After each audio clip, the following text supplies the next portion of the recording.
Hello and welcome to Great Train Layouts Live.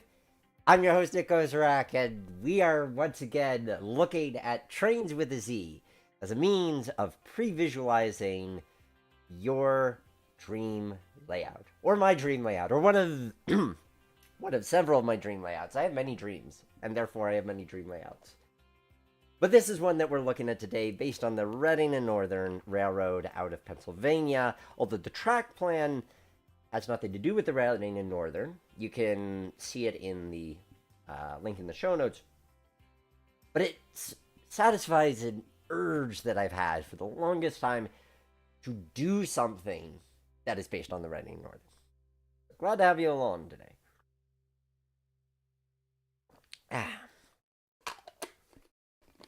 And as always, it's great to have you as part of the journey. And feel free to chime in to the discussion in the. I need to straighten that out. Chime in the discussion and chat, and I will respond to your comments, suggested, so forth. Oh, thank you for the super chat, Pacific Productions. I was just at Jim Thorpe to see the 2102, my first time seeing a locomotive as big as that. Such a beautiful engine. They do a good job keeping her clean. Yes, we will have some fun with some steam locomotives during the play portion of this of the stream, courtesy of K&L Trains, tonight's sponsor. We'll have some fun with a couple of their products, I foresee. Okay, so getting us up to speed. When we last left our heroes, when we were building part 1, we took this yard, we turned it into a coach storage area. I was just watching another YouTube video today where somebody else was using a passenger station as a means of storing cars. And you know what? When you have an excursion train, you need to store those cars somewhere. And this layout, as designed, does not have a lot of staging. We do have a staging track underneath over here, and we have one over here. But we're going to use those for something else. You'll see what we have in mind for those. So, assuming this is all the space that we have to work with, and assuming that we're not attempting to make a triple decker, because you could technically run that staging yard down and then have a staging yard underneath this section of the layout. Let's pretend we're not doing that. We're keeping it a little closer to track plan. We'll see what we've got in store for the play section there. So we finished off our station scene, our coach yard, our roundhouse and facilities, and a little bit of the main line. Now we're going to play with our destination town over here.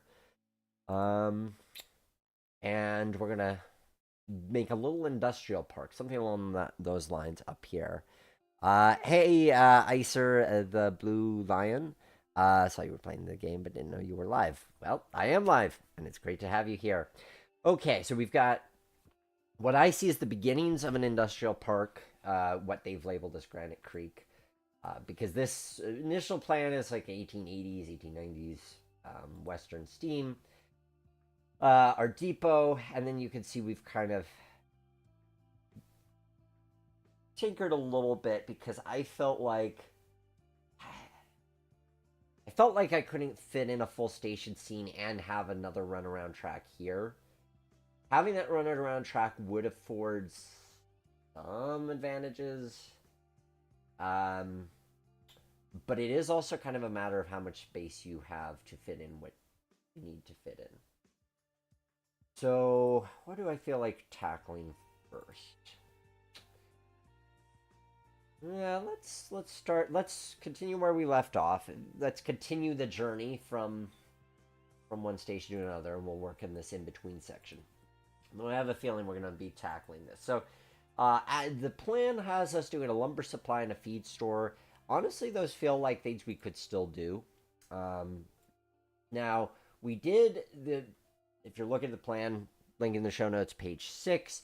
This, it has a couple of mines that we've omitted.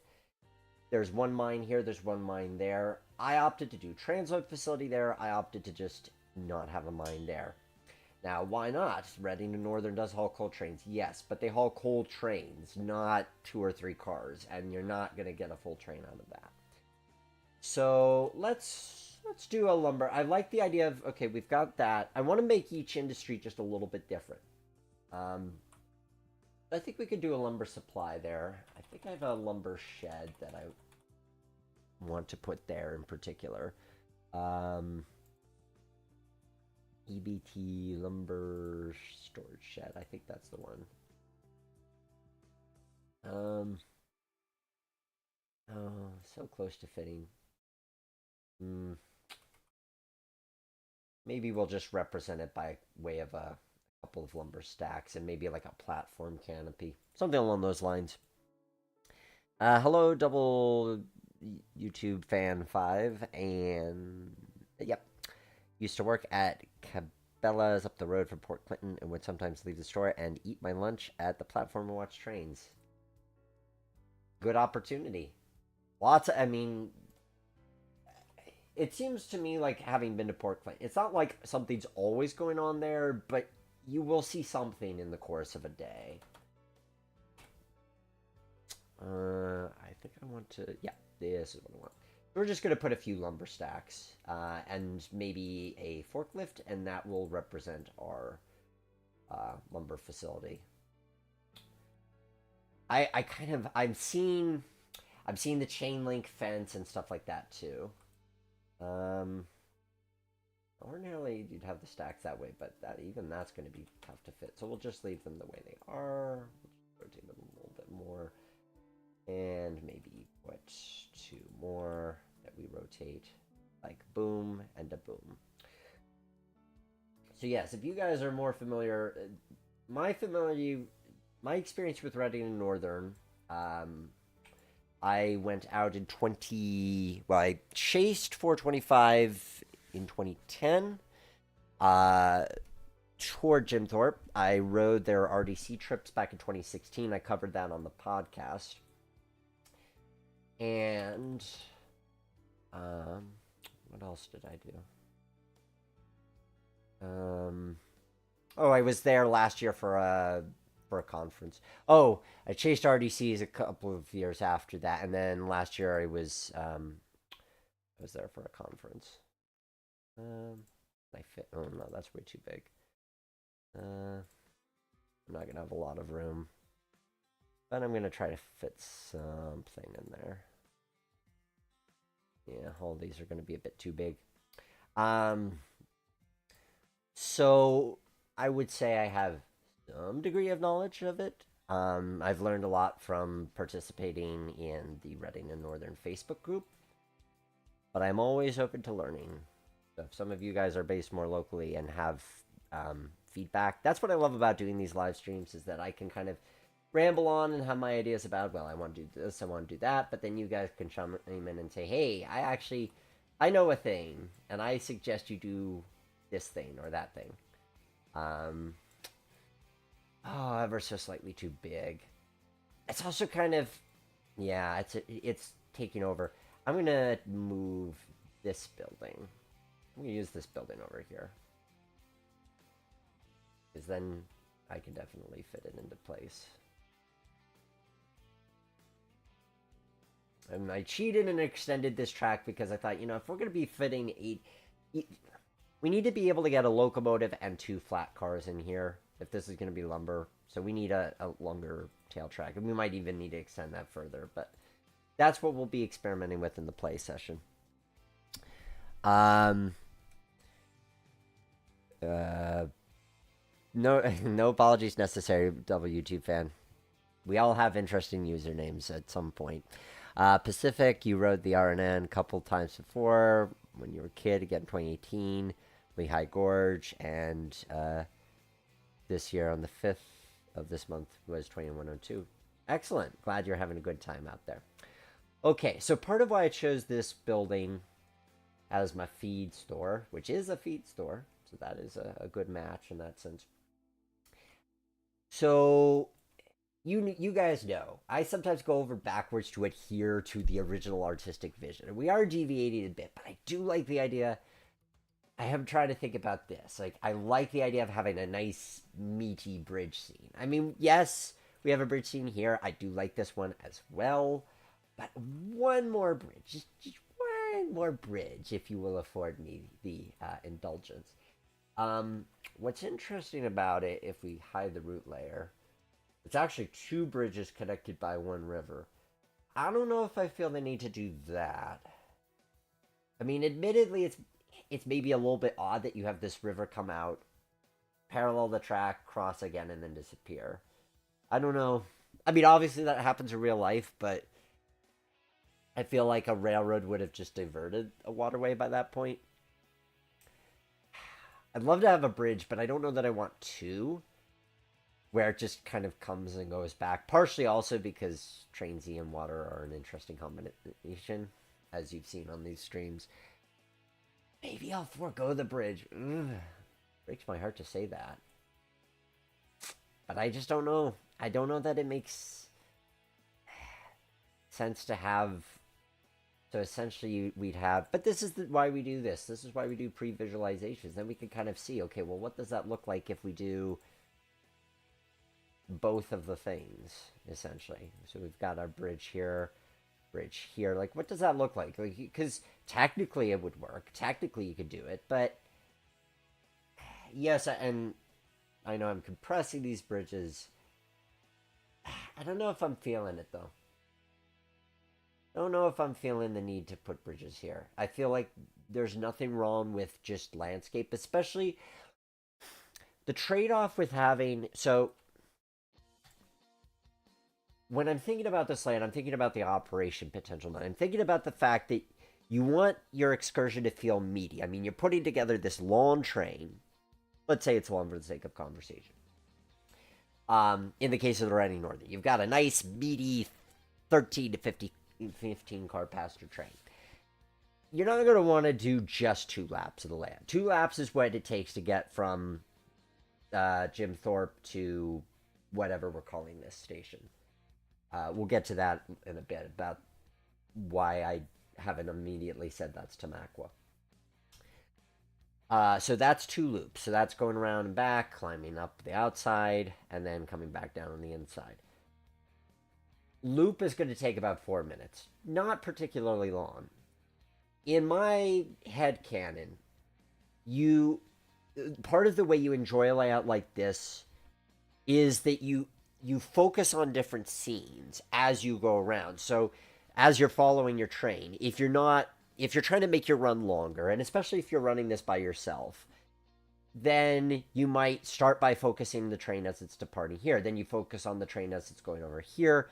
And then you do multiple laps, and every time you're watching the train in a different location to make it feel like it's going on this longer journey.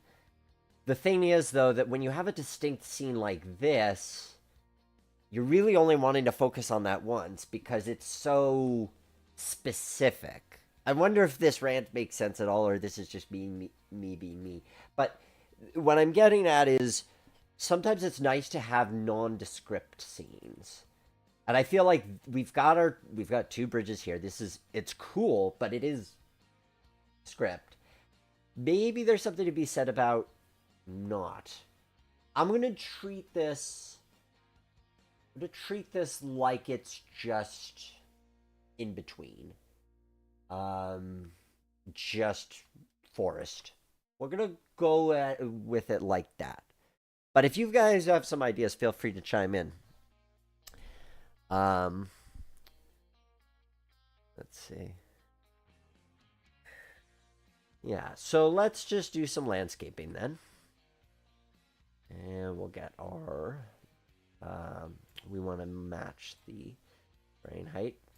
As always, want to hear how you guys are doing, how your modeling projects are going this month. I'm so pleased with myself. I have been on a very strong, very consistent model railroading kick this past month. In fact, I probably haven't touched Train Z since the last stream.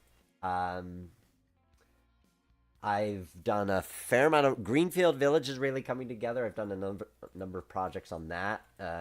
Just a couple nights ago, I was working on setting up street lights, which will light up. And then I finally broke through my deadlock of what I'm going to do with the the engine terminal layout. Yeah, you remember the engine terminal layout that we started out the year with?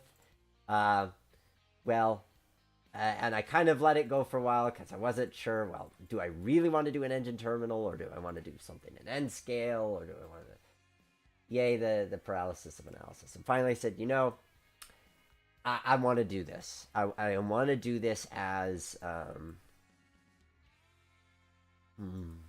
yeah, I'm gonna need to do that as Rockwall. And then we'll, yeah. Especially because I did manage to get myself a Rapido Hudson. And I thought to myself, I do want this Hudson to have a place that I call home, or that it can call home. And I struggled for a while. Like, I was even thinking, well, is there any way I could make something that has 24-inch radius curves or 22 so that I can run it in circles? And I finally had to admit, nope, the engine terminal idea is the way to go. This is the way. And so that's what I ultimately settled on, was engine terminal. And so I've started building it in earnest. I've got the track. I'm really happy. What I've settled on isn't quite what you saw in the stream. It's sort of a mixture of elements of what you saw in the stream. But I'm really happy with how it, with the track plan that I've come up with for it. It's going to have all the fixings of a proper engine terminal, roundhouse, turntable. Well, I'm getting pieces together for that. I am very excited about where that is going. Alrighty, let us see about. No, I need CL Rock, I think. Axis, how do I like the Rapido 2016? I adore it.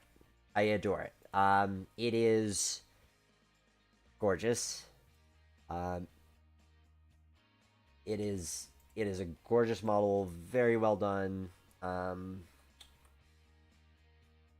The sound on it is impressive. The keep alive is great. The only issue I have with it, and it's a relatively easy one to fix, is that the tender wheels were out of gauge, which I was kind of surprised by. And the instructions do say that you can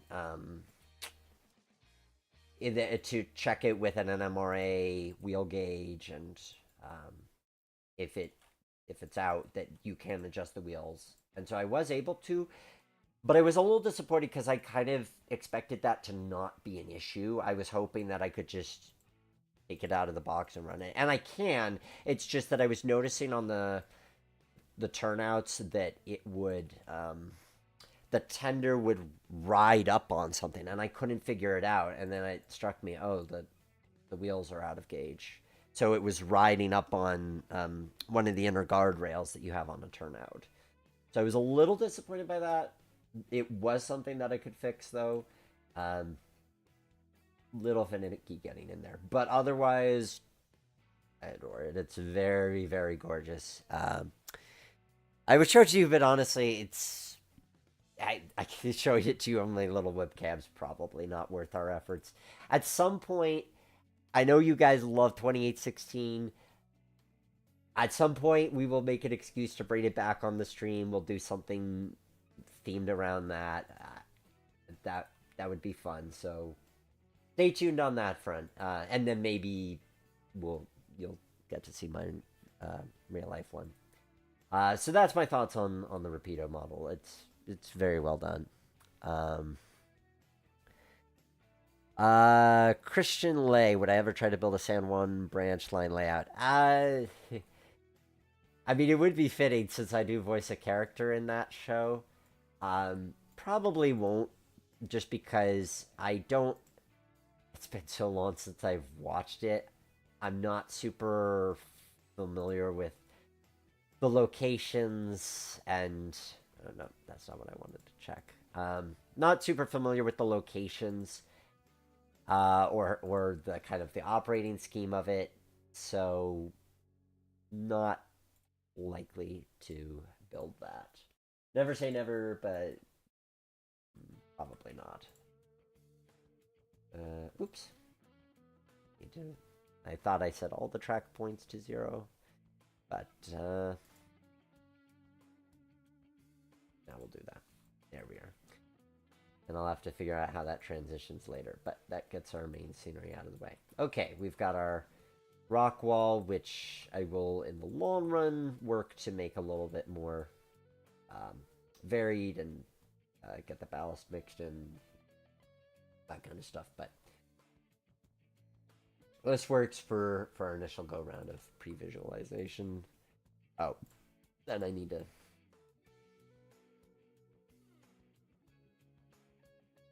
let's up to the on that. Oop, not that much. And get that down like so.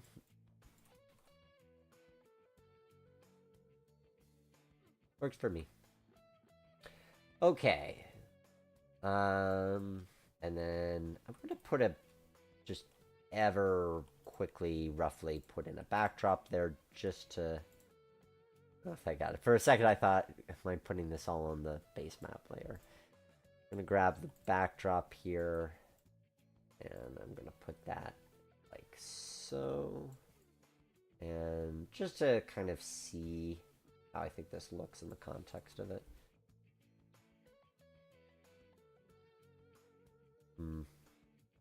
Something tells me I need to lower those backdrops a wee bit. I think they're a little too high.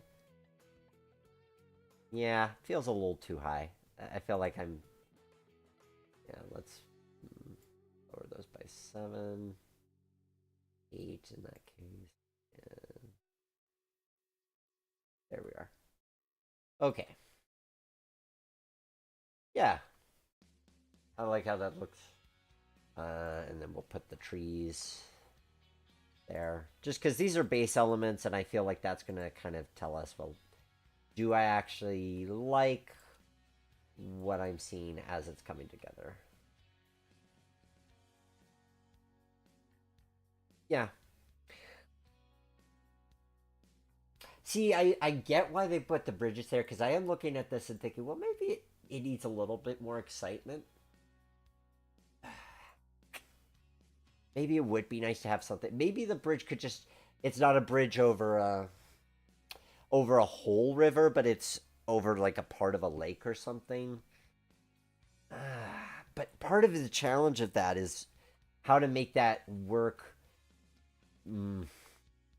That just feels painful. I mean, technically, I could fit it in there, for sure. But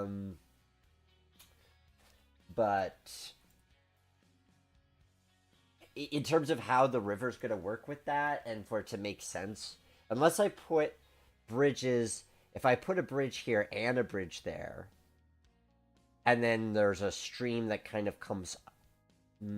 I like that. That makes sense to me. Oh, now to remind myself which bridge model that was. I think it was one of these. There we are. That's the one. Here's what I'm thinking might make sense. Is if we put one bridge here, and we put another bridge here. That does... Maybe not those, because that does kind of overshadow the feed store.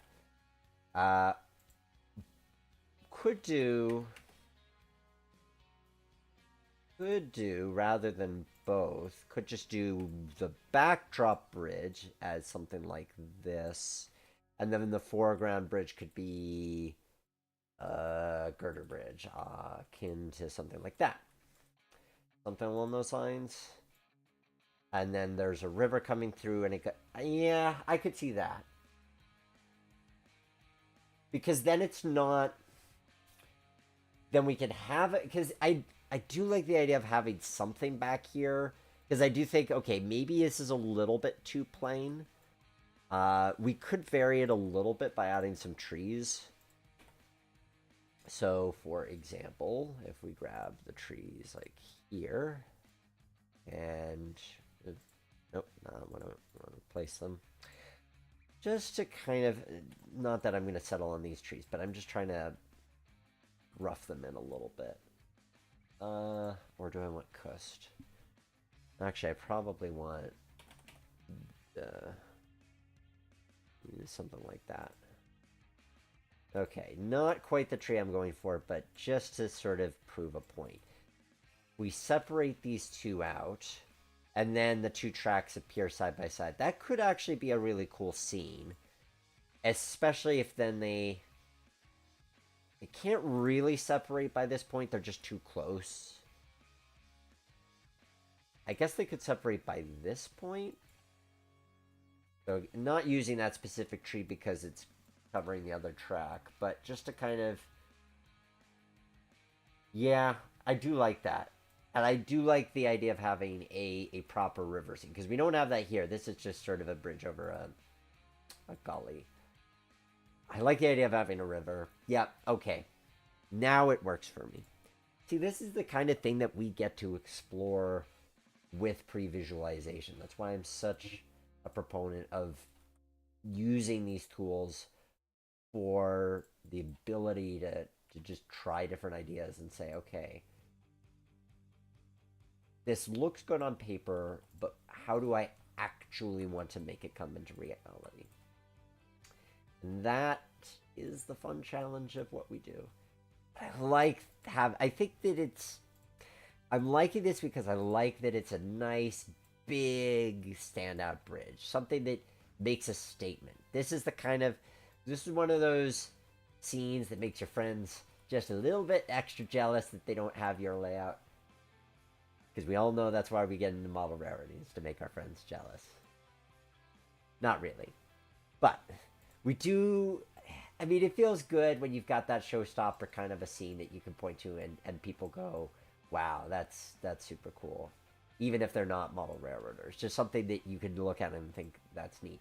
And largely, this isn't really a showstopper layout. Like, this isn't about big dramatic scenes. This is not a gory and defeated. This is muted. But muted is not bad. Muted just means we're doing something with other goals in mind. And I think that there's still a tremendous value in building to that approach. Partially because then you have the simplicity of the scenes. It doesn't have to be terribly complex.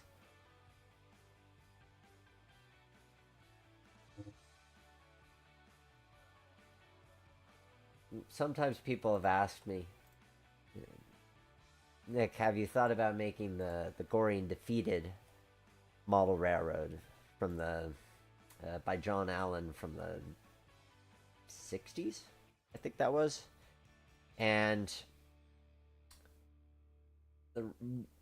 I get why people ask that, because it is a very dramatic layout, visually dramatic. I mean, that is... There's a reason that layout became famous. And it is a neat concept and a neat build. For me, I'm an ops guy, and when you look at the track plan for the Gory and Defeated, it's visually stunning, and the modeling is incredible when you look at the photos of it. But it's not an ops kind of a layout. There's not a lot of industries or specific yards or a sense of traffic flow. There's like one major yard. So it's really about having this long run. And if that's what you're going for, then that makes sense. I mean, I'm not dissing the layout in any way, shape, or form, because at the end of the day, you build the layout you want to build. But merely saying why it's not always about the showstopper scenes. When we get to make those, that's great.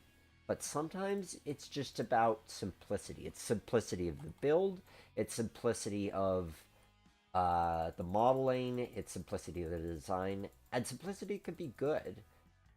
Partially because you don't want to make something that's so complex that you never build it. That defeats the purpose.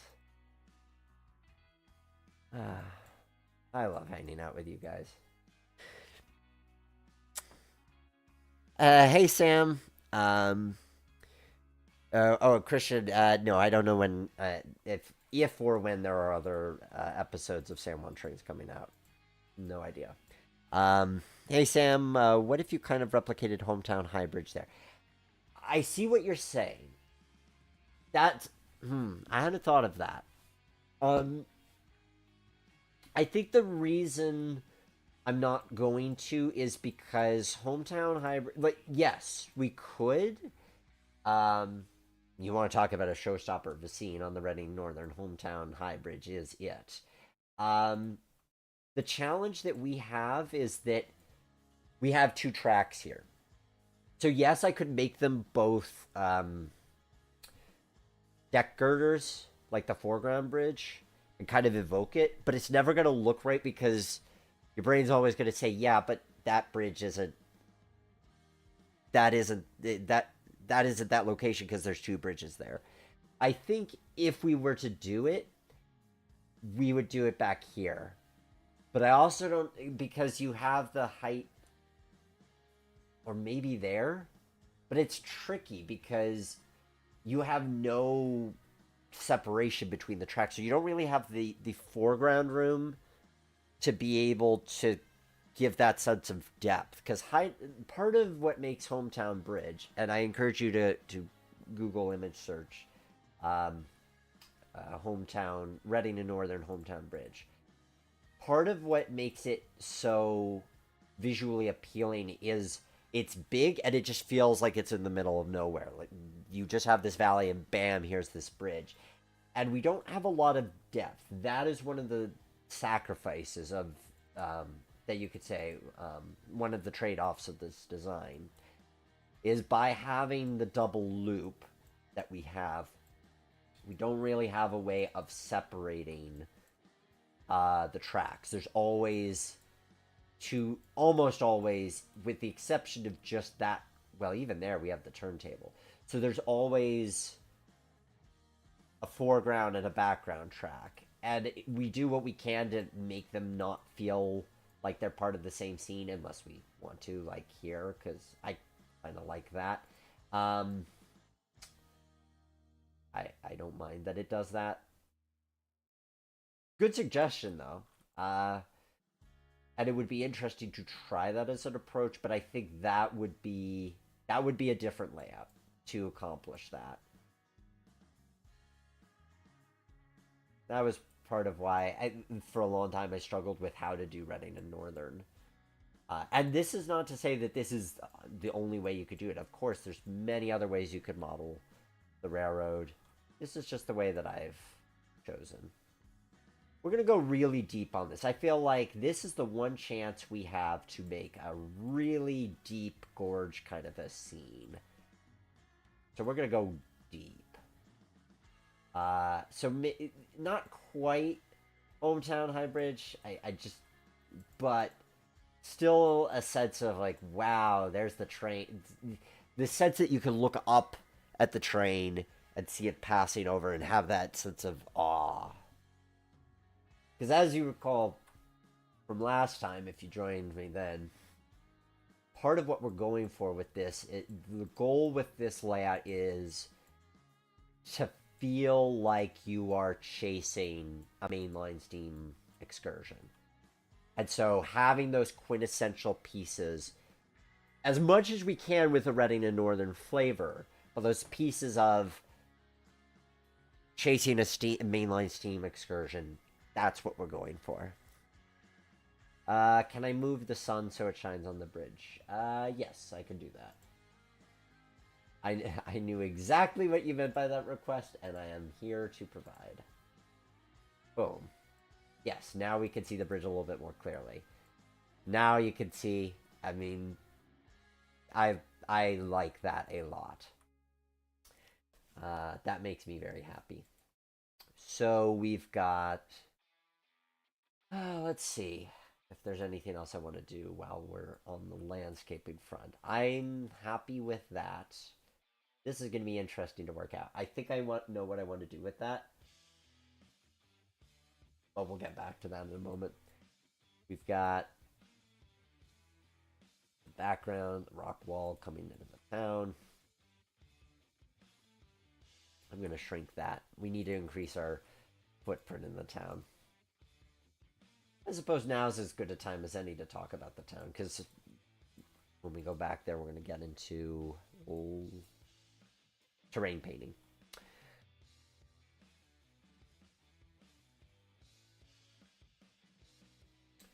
So about like so, and then we'll plant it with the rock wall. And we're trying to get as much of that down as we can. I want to make sure that we can really, yeah.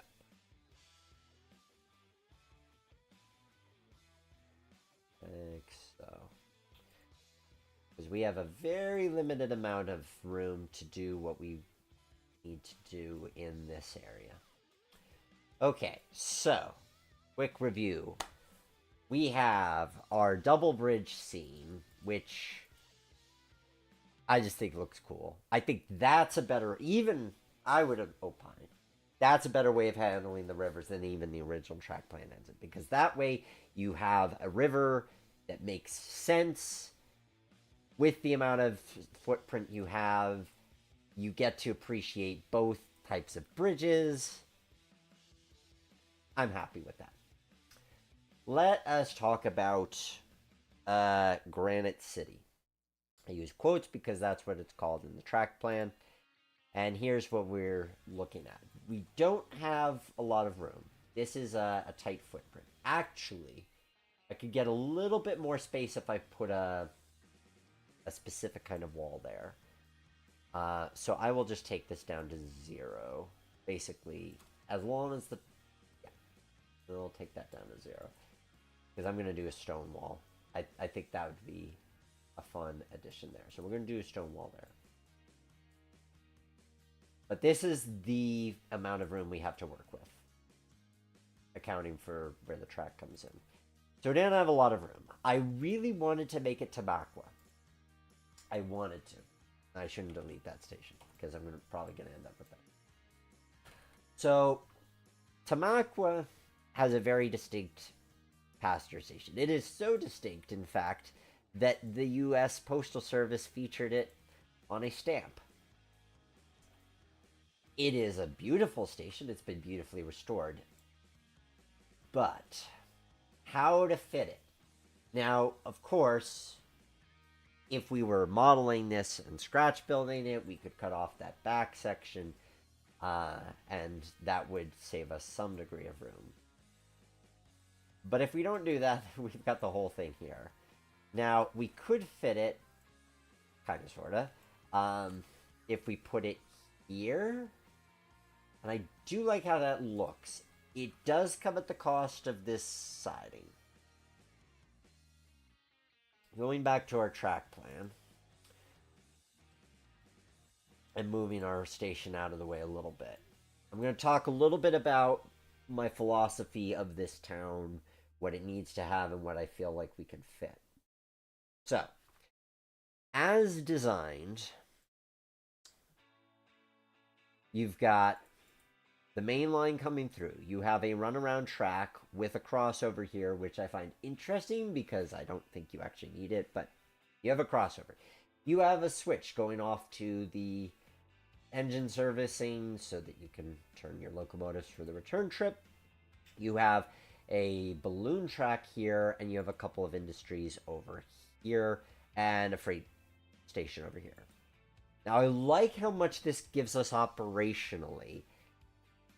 However, it is a lot to fit in a little. And for our theming, it doesn't really give off R&N vibes as far as the town layout's concerned. So, and I don't see any operational advantage to the balloon track. The balloon track, its primary reason of existence is just so we have this industry over here. But if we don't have that industry, then we don't need the balloon track, which gives us more of a footprint for the station and for the town in general. Now, I'd like to have an industry there. I like the idea of having a freight station. However, if we have the freight station there, that only leaves me this curve for the passenger station. Now, if I don't care too much about what passenger station model I use, or that it is distinctly R&N, I can fit a small station there, and that's not a problem. If I want it to be R&N, I'd have to give up the freight station. Now, you could say, well, Nick, this is Reading in Northern Modern Era. A freight station seems kind of anachronistic. And I think you do have a point, and maybe that's enough to say, let's get rid of it. Okay. I'm brainstorming at the moment. I'm thinking, well, if I lose this, but I put the station over here, I could put a switch and a track coming off of here that goes this way. Now, I don't think there's an industry in Tamaqua that mirrors that. But if we're just talking about, let's get a little track in there and make it another transload facility. Because railroads do have multiple transload facilities. I don't see that as a cop-out. But then we have an excuse to have another siding in there. Because I like the idea that there's something that a freight train... So here's where we get into the meat of today's live stream. This business about balancing freight and mainline excursion. So the mainline excursion is, and especially if we're going R&N, we're looking at having Tamaqua. Port Clinton, just for comparison, because some of you might be asking, well, what about Port Clinton? Port Clinton's also big choo-choo station. Port Clinton looks like this. So we could make it a kind of Port Clinton type of thing. The challenge there is that you have the whole car shed. That's what this part is. That then you have to have... We could do it. We could. And then these... So now what I'm thinking is, well, we could put Port Clinton Station here. Now, I'm not saying this looks a heck of a lot like Port Clinton. But those sidings could technically connect with the staging under the layout. So if we temporarily hide the landscape, you will recall that we have this staging track here. We could put switches off of that staging track that then go into the car barn, ergo giving us more place to store passenger cars. Let me get rid of this siding for a moment, because I am getting hooked on this idea of... let me lower that. Why is that? Oh, because it's a 0% grade, and I meant to do 0%. There we are. Okay. So if we take this siding out for the moment, and we'll take out the baseboard so that that's not confusing us, and we'll put that. Okay. That could work. Though then we get into questions about, does it look weird to see a passenger train going over the roof of the Port Clinton station? Which it might. And the simple way to test this is we give ourselves a passenger train and we put it over the station and we see, does that look weird or not? So we'll put some passenger cars here just to take a look and kind of decide if we like how that looks or not. So, does that look weird? Maybe somewhat. Does it look less weird if we put Tamaqua in place? I'm inclined to say yes. I think this looks better because we can build up this sense of a hill. So it doesn't quite look like the train is rolling on top of the station. What do you guys think? I think I'm back. One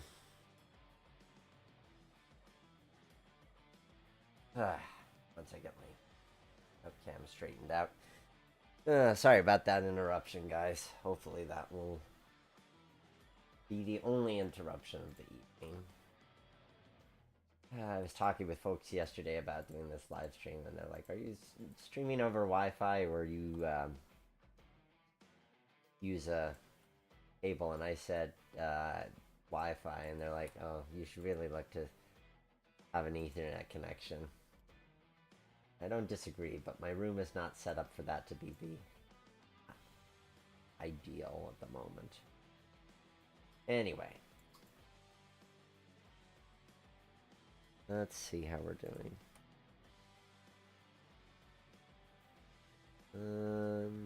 Make sure that I'm actually talking to you guys and not talking to myself.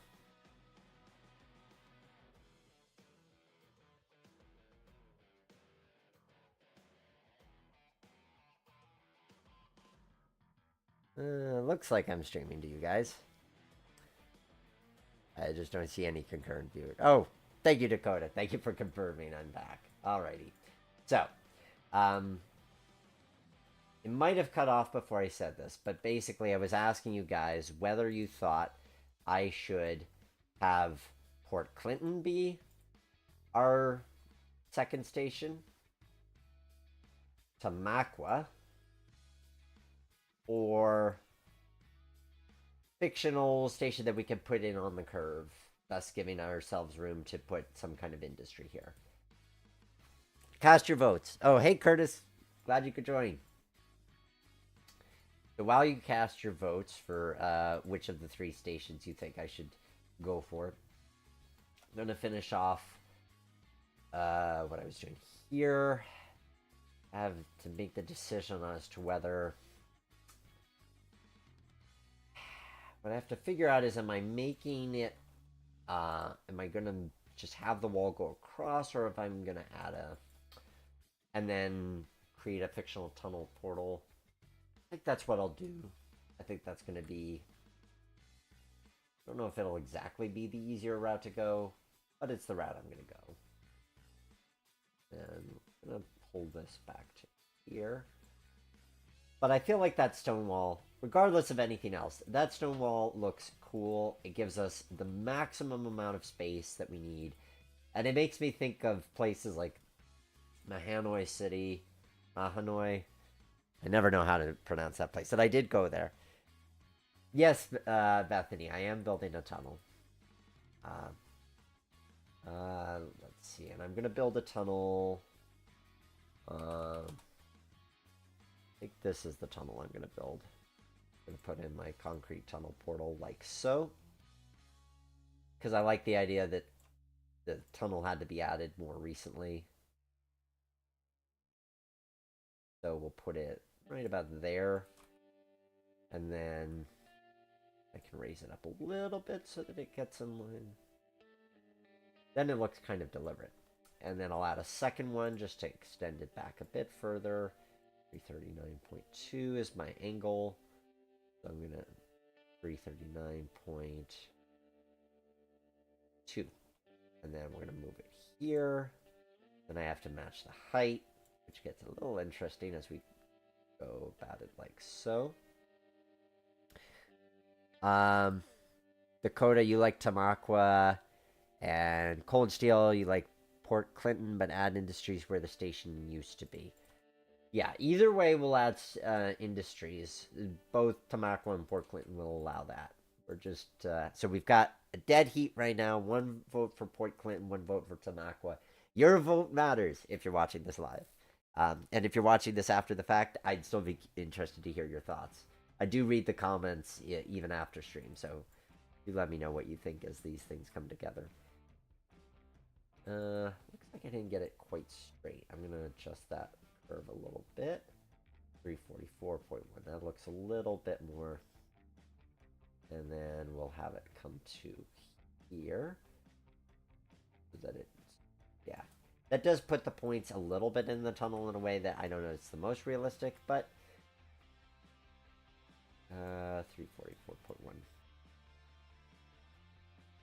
But yay for experimenting. You learn by experimenting, you learn by trial and error. And especially in an environment like a train simulator, there's no such thing as a permanent change. You can play around and try to do whatever you want.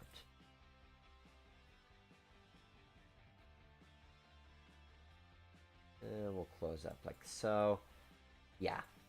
I'm glad we went with the tunnel portal. That looks nice. And it admittedly it looked even nicer if our textures matched.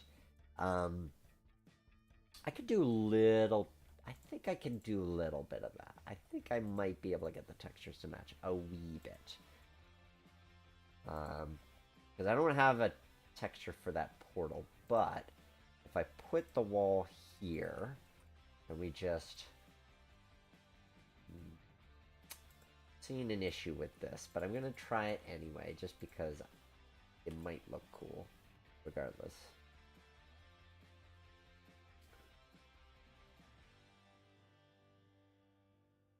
So, yeah, I'm not sure how to fill that gap in, but admittedly, that does make the tunnel look good. I'd need some kind of pillar or something. We'll leave that thought for later.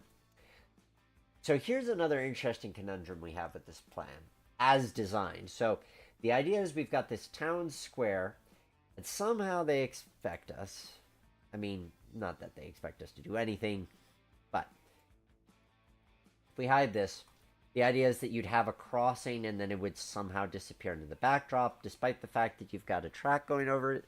And I guess you could have it be a road, it goes over there's a bridge that goes over that, but that's not going to work here. So we're going to need to design this in a way. What I'd like to do is insinuate that the road continues behind the roundhouse. Let's see if we can pull that off. We'll give that a shot. Best we can.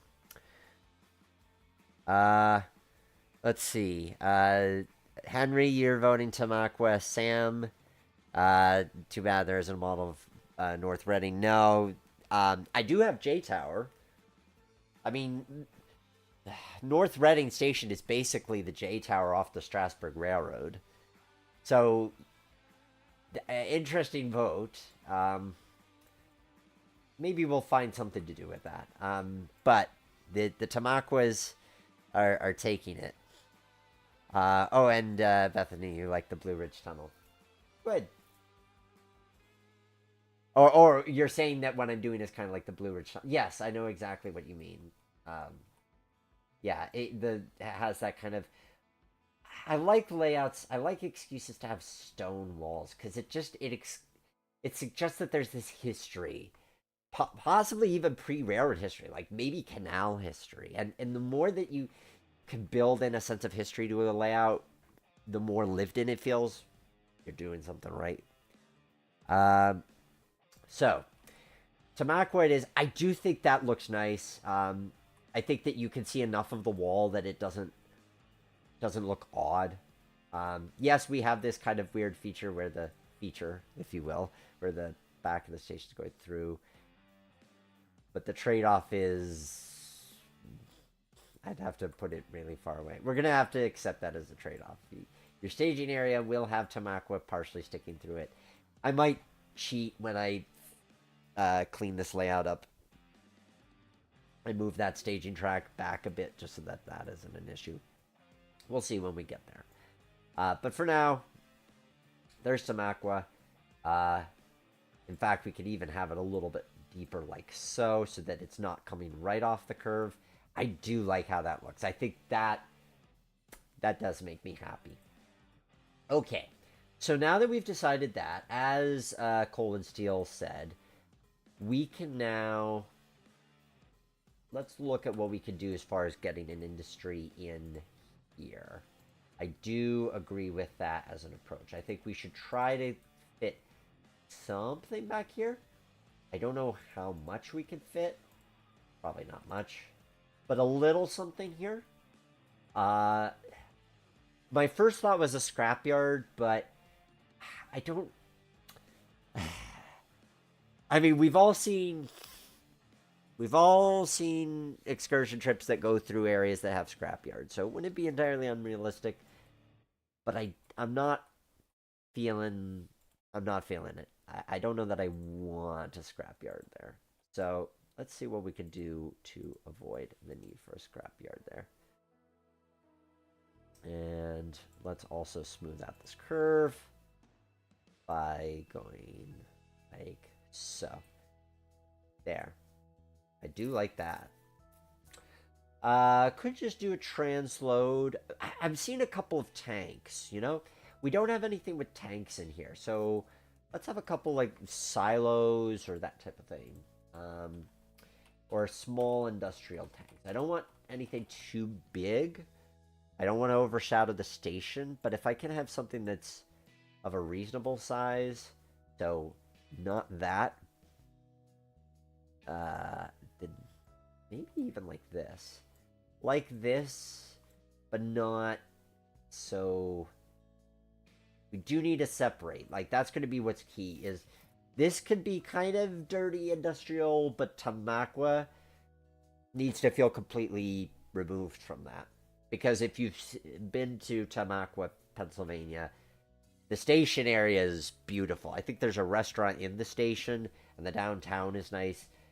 There's not really an industry right next to the station. So we need a sense of, like, here's this stuff. It's not so nice, but then we separate it by trees, and it's pretty. Let's try something like this. Well, those are too big. Let me get a smaller tree model. Something akin to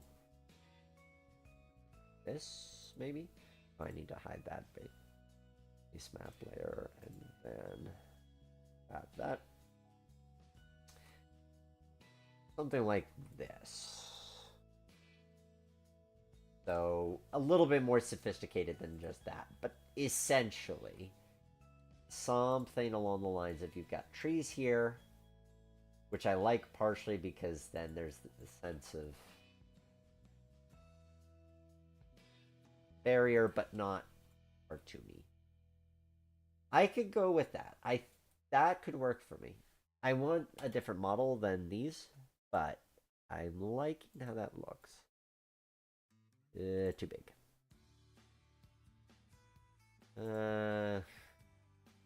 Too big.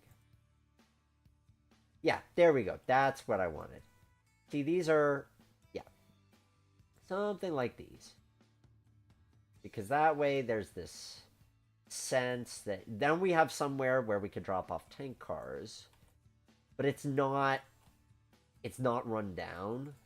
And obviously you could do rundown if that's your vibe, what you're going for, but I want it to look okay, so that when you see it in the background, it's not like, ugh, what's that? You could go for that. I mean, this is the world that you design, but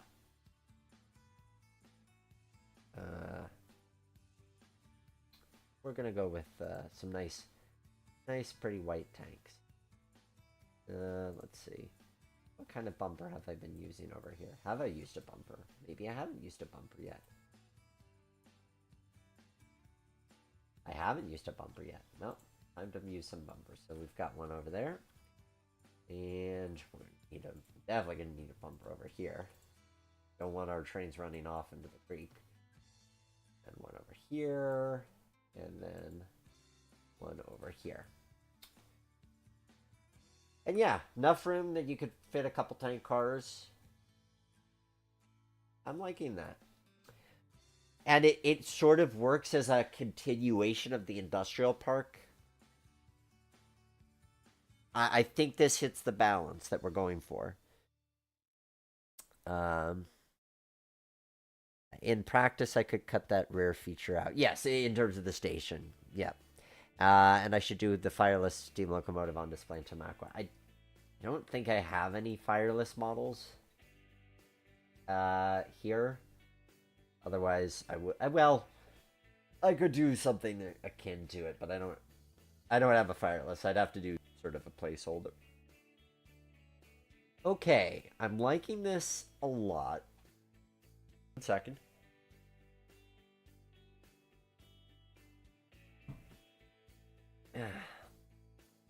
I think the last big question we have is this street scene. Let's play around with that. My goal is that we have, because I do like how this looks. I do think that's nifty. But then I want to insinuate that the road curves off and disappears behind these buildings. So maybe not having as many buildings. And actually, this isn't totally dissimilar from Tamaqua, because Tamaqua has, there's a portion of the line that splits off from the station and goes down an industrial branch, and there's a little bridge and everything. We're going to evoke that.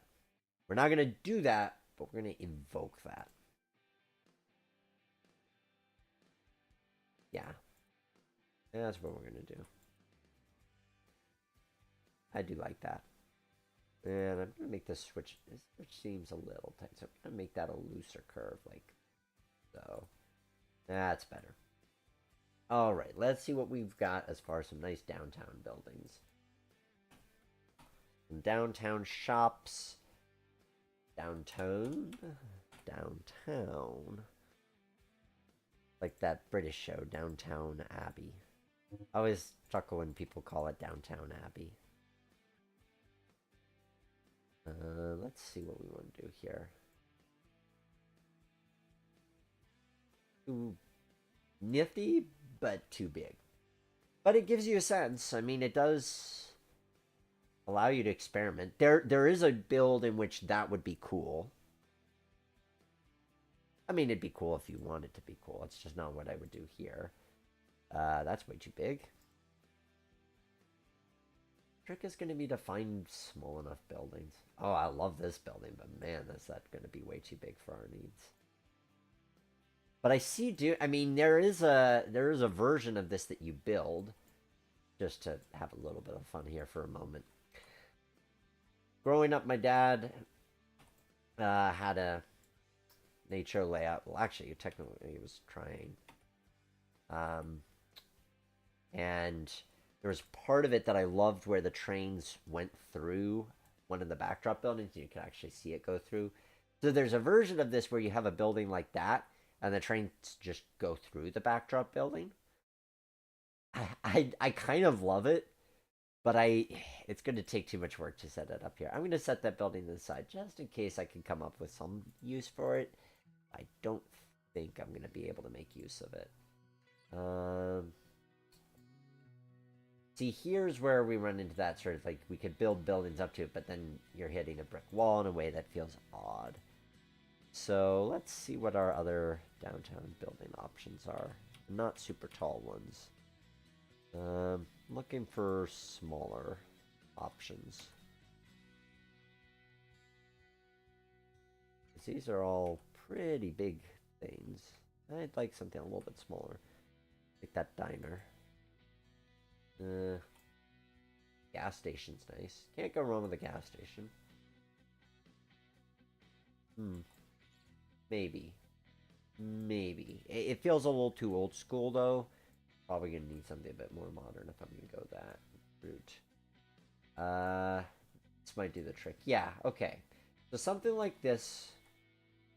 So it's to, yep, that'll fit there. I mean, it does technically go into the roundhouse a little bit, so maybe we'll need to move it a little bit out of the way.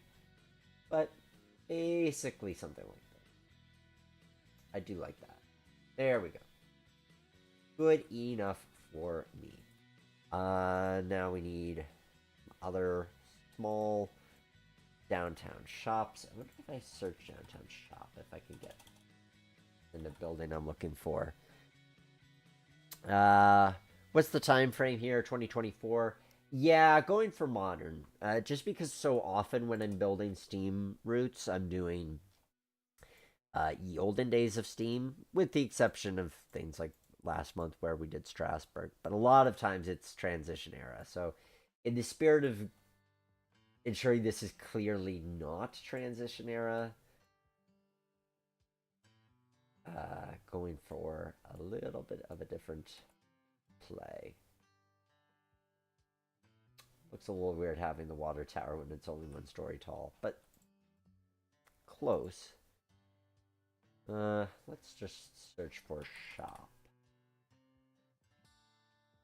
which is going to yield tons of buildings, but somewhere in here we'll find what we're looking for. That's a cool building. I love how I'm building and then it's occasionally like, well, I don't need that here, but I can think of another layout where I could use that. Something like this. Interesting building. Nah. Let me look at DES shops, because, yeah, some good stuff. Locomotive repair shop. Definitely not a locomotive repair shop. There we go. This kind of shop. That's what I'm looking for. So something like this. Ideally enough room to fit 2 buildings side by side. Can I make that work? Something like this and this. I could dig it.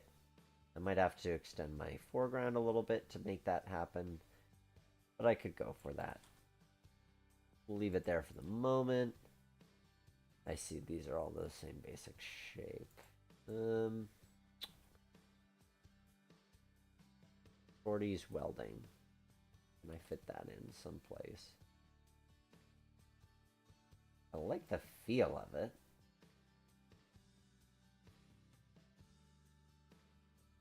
I can always cheat the front end if I need to, because I do like... It's not quite what I'm going for, but it's really close.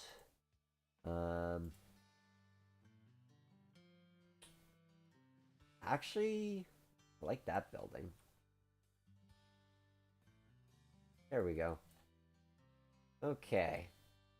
Yeah, something along these lines. I think that way there's a sense of, it makes me think of it's making me think of Greenville, Pennsylvania.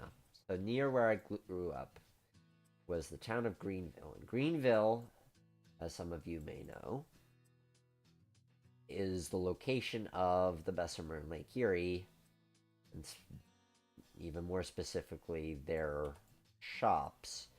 And there's the original main line for the railroad runs right between a couple buildings. So if you search Bessemer and Lake Erie Greenville on YouTube, you'll see shots of trains that go through the downtown, and they basically just peekaboo between these 2 sets of buildings, and the crossing's right there. And even though this isn't a Bessemer layout, I kind of like the idea of evoking that, because it's just a cool scene, and it makes me think of that. Like, that is why I love doing this, because I'm looking at this and it's, you know, I wasn't even really giving a lot of thought to this particular scene. I thought, yeah, we're going to do something with it. But then I look at it and I'm like, well, let's take the base map off. I love how that looks. Like, that looks legit. Like, it looks right for the scene. It makes contextual sense. It is the town of Tamaqua. But you look down, you've got this cool little window to see trains coming out of the tunnel. But you could also hide that if you didn't really want to emphasize the tunnel. We could extend the wall further. I gotta find a way to block that up in the long run. But then just to be able to see the trains coming, like the engine coming down the street for the sake of being able to turn it around and run around the water car. I like that a lot. I like that a lot. Coal and steel, tractor cutout up on top. You could use that building as a factory and add that siding back in. Um, or are you saying put a factory here? Uh, I could, but I'm just not inclined to because I feel like, I mean, I could. It's a question of how much industry. Oh, I see. You're saying I get what you're saying. You're saying with this bill. I get what you're saying, and maybe I'm even here for it. We put the that up there, and then you have a track. Hmm. I do kind of love it. I do. Like I see what you're saying, because then it's not a mine. Then it is just like a car that got set off to some sort of. And I like that. Ooh, yeah, like that is a cool seed. Like I like what that does. I see what you're going for. Yep, good call there, Coal and Steel. Very good call. I like that. We'll delete those since we're not doing anything with them. We'll raise the terrain up. We'll delete the cars for a moment because I'm going to need to access that track. This is why I love live streaming with you guys. You guys are awesome, and you have some cool ideas. And it's always great with when you're brainstorming, especially if you to pick great when you're brainstorming to pick other people's minds, but especially if you want to build something that involves other people, whether it be involving them for operations or just you want their help. It's always great to ask advice. You don't always have to take it, but they will. People will appreciate you ask. I am certainly never short of opinions on matters. I like to think that some of them are beneficial to those who ask. Okay, we need to. Ooh, wrong one. Okay. Something about that isn't. Wait. No. Maybe I'll have to. Something's doing weird things there. I didn't think I had that on a grade, but maybe I do. Lower that down so the switch appears. Yeah, that's pretty cool.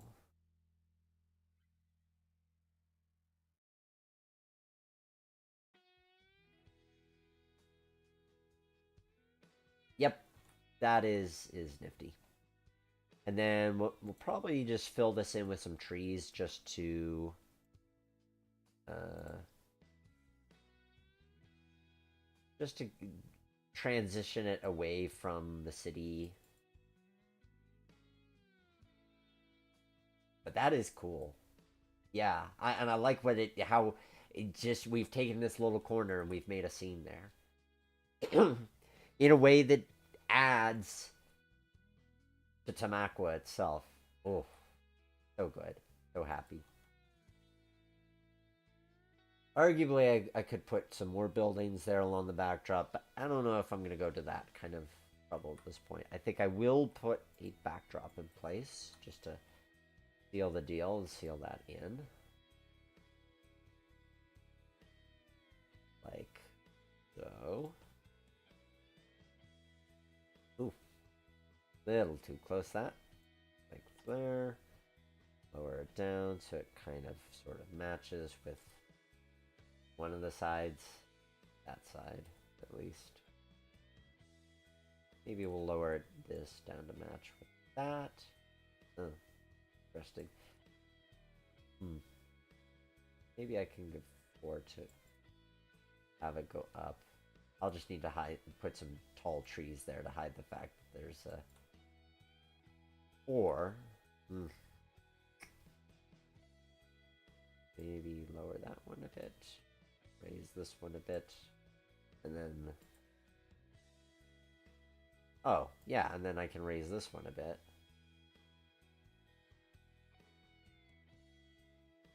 Yeah, there we go. That works for me. Ah, amazing what a backdrop can do. So, just need to get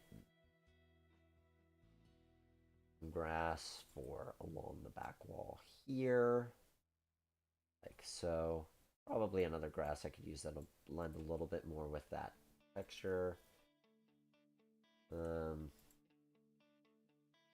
Grass. That's something a little bit more middle of the road. Close. Maybe this? Nope. A little too light. Good enough. So we'll put that in place. Just to have a little something that transitions between the wall texture and grass. Yep, that works for me.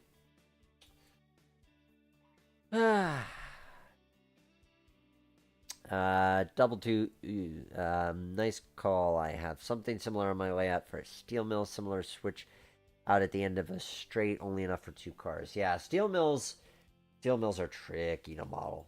They are just so big. There's so much you can do with them. I'd love to do a steel mill build,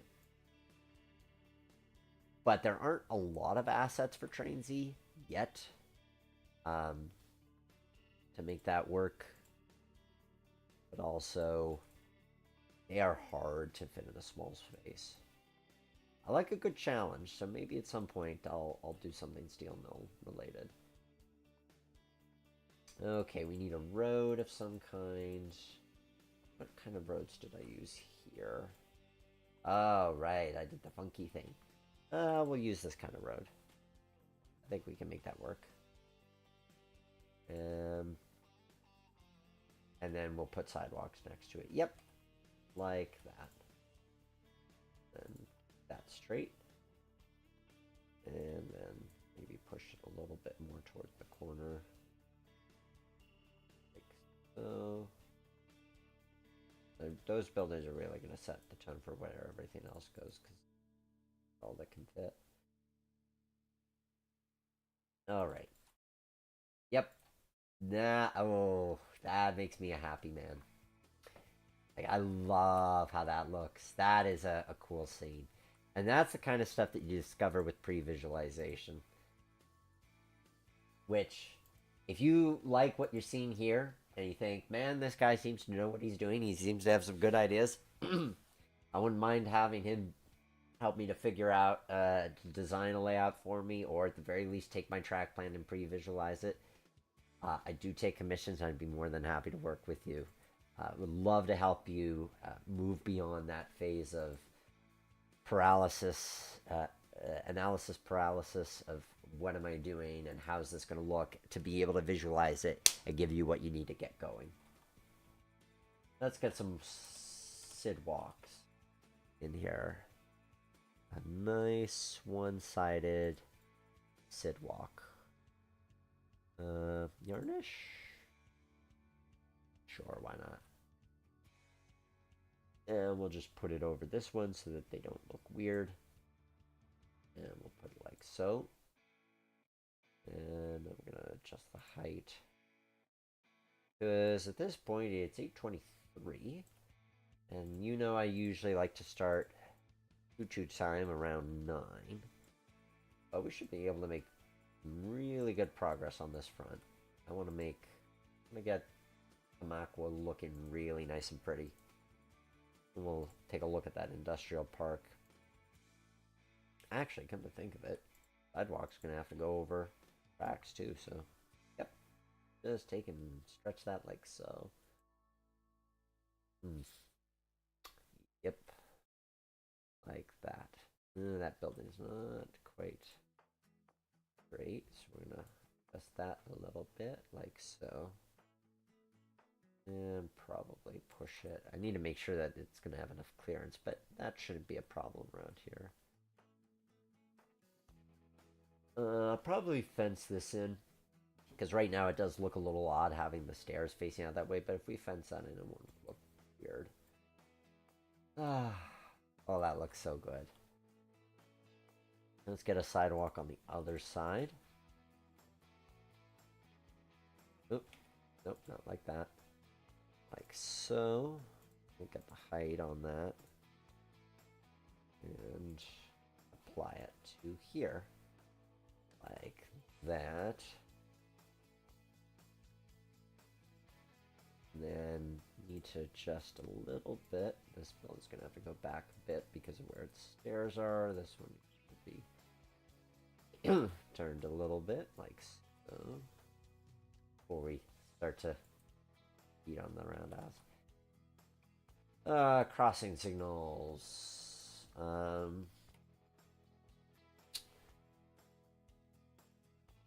Gonna do. Well, let's see what I have over here. I'll probably put some ones with lights. Oh, I never. Yep. I'm gonna put some of these TRS guys down, and then off stream I'll go about programming them in so they. Oop, programming them in so that they actually work properly. So we got one there, one there. Yeah. Oh, that's nice. Probably put a little rubber mat across here, like so. Is yay for modern, yay for not just using the typical go-tos of wood crossings, which would have more history to it, but maybe you're trying to say that the excursion program's new, or I mean, this is a Reading Northern is a Class 2 freight railroad, so gotta show that there's some money in the infrastructure. Oh, oh, I'm so loving that. I this was see, I went into the street thinking, okay, the excitement's going to be the industrial park and what we figure out here, but this street, oh, I'm loving this street so much, and it's through pre-visualization that we get to make these discoveries. That we get to try things out and go, hey, you know what? That actually looks really cool. And you only get to find these things out by trying. I love it. I love it so much. Oh, yep. And then we'll put some ballast down just to get look. Yep. And then I want to put that fence in. Something like this. Yeah, like that. That keeps me happy. So let's put the fence in, and then we'll work our way back. I want a wood fence. Is this the kind of wood fence I want? Yeah, actually that'll work. So what we'll do is that wood fence will come out like so. It'll fall along the track. I was going to do chain link fence, and then I thought, yeah, but there's a lot of other places where I'm going to be able to do chain link. So we'll hold off on that for the time being. Let's move that up a bit. And then I'm going to connect those two. And then we're going to disconnect them. And that's how we get our nice, beautiful, sharp ankles. Like bam, bam, and bam. Yep. Perfection. I want a little bit of grass there. Just a little. Not sure how I want to go about that, but we'll try for some grass.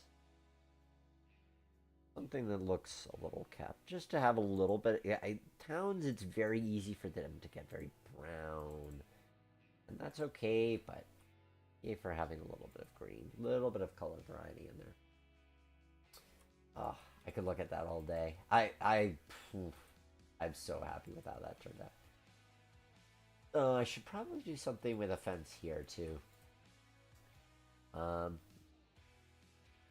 Just because otherwise it does look a little odd that you have these staircases that lead just right next to the track. So put a fence here. So that one will have come off. Yep, like that.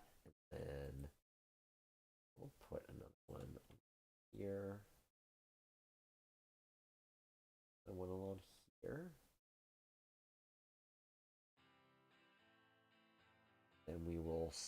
them.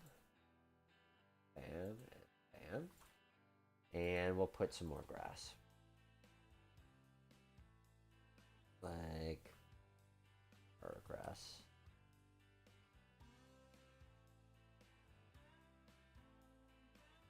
And let's see. Maybe just a little patch of this stuff. There we go. Yep. Now there's more to this. See. I want to put some of that along here to transition turntable. And then I want the ballast texture for center of the track. Or nope. Grab the texture here, paint it along here, and along here. And I'm going to call that done for the time being. But man, does that make me happy. It just, character to it. Just the right amount of character, right amount of zing. So, now we need to figure out what we're doing in the foreground here.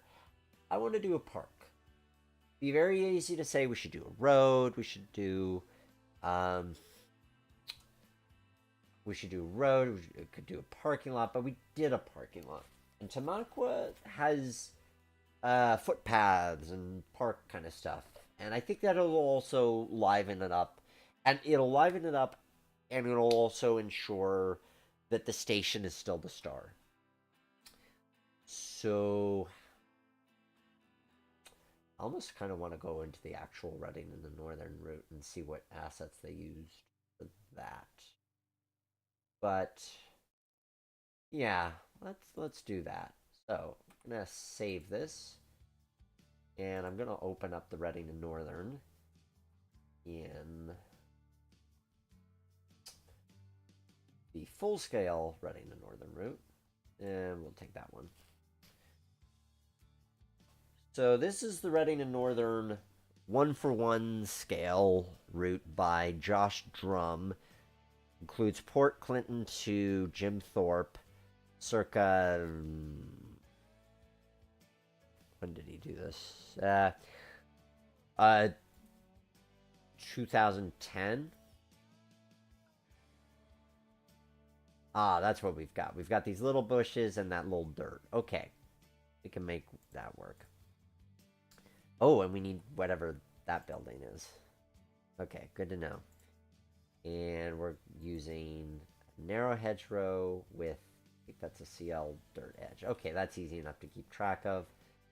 With magnolia trees. Okay. So this is the actual Tamaqua's modeled by Josh. I upgraded the route to work in 2019 with his permission. So you can see what we're kind of evoking here. I guess there is technically some tall buildings, but I like what we did. And what we're trying to kind of go for is what I was alluding to, that branch that curves off, is you've got this track here that curves through the buildings and so forth. Not exactly what we're doing, but evoking that a little bit. So, nice when you can, when you're modeling something that's been done in a train simulator. Obviously, there's usually compromises when you're using that as research material, but it can be a great way if you're not on location or you don't have photos from quite the right angle to say, okay, well, but how does this look in respect to this? And it reminds me, oh yeah, there are those display cabooses. Maybe we can try to fit one of those in the background and use that as a scenic break from the use it as a scenic break from the... Oh, and we need that as well. I should put these things in my pick list, then I won't forget them. So, change pick list to... I don't even have a Reading the Northern pick list. I thought I did. I'll just add them to the Strasbourg one. Then I can remember what all I need to grab and model when I'm modeling. And what are those an object or is that a spline? Yep. But it's great when sometimes if you need to borrow parts and pieces from it, you can do that as well. Oh, and this is what I wanted to evoke, right? All of these footpaths and the flowers and the bushes. I'm going to use different bush assets, but I will grab the flowers. I can grab my own flowers and my own bush. Sometimes it's good to grab them too, because you're like, it's great when they're labeled as flower, but up a very, no idea. But this is what we're going to try to build in front of our. But I do like the idea of doing something caboose wise as a divider. All right. So now that we've reminded ourselves what Tamaqua looks like, we go back into the train layout version. To answer your question, Double Tube fan, of whether I'm doing any graffiti on buildings, you're probably right that that is a thing that would exist, but feels like, but that would be a lot of retexturing. So not something I'm gonna put on mine, but something you always could put on yours. So in real life, as you saw, we have a road crossing here. We don't really have that. We're sort of evoking it with here, but I like how this is looking. Even though it doesn't exactly look like Tamaqua, I like how it's looking anyway. Let's put down some. Yeah, sure. We'll put down the dirt row and the hedge row just to remind ourselves of what that looks like.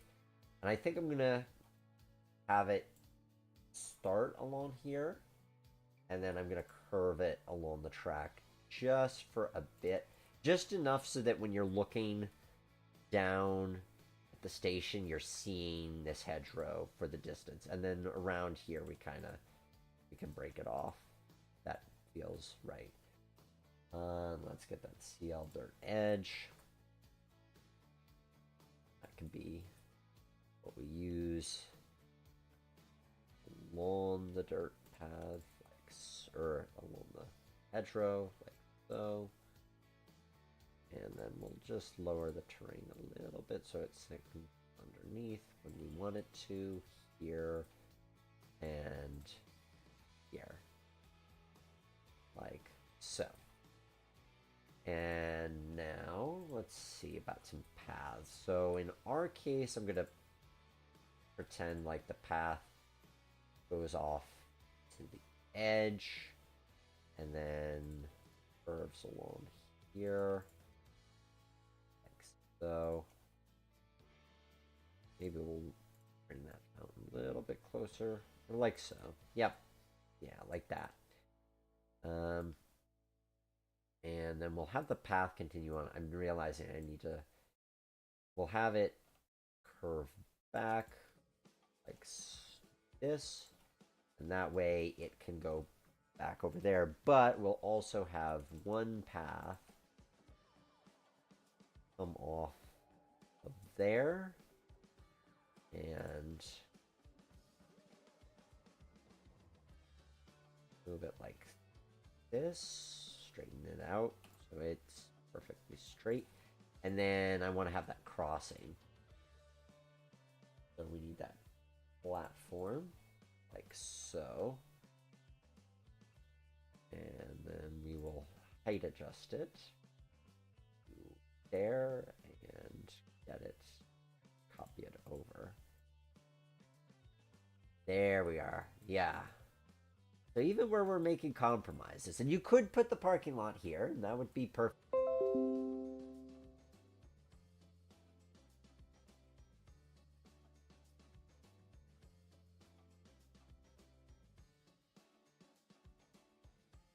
Alright, sorry about that interruption, guys. These things do happen. But, in the meantime, I am putting down the platform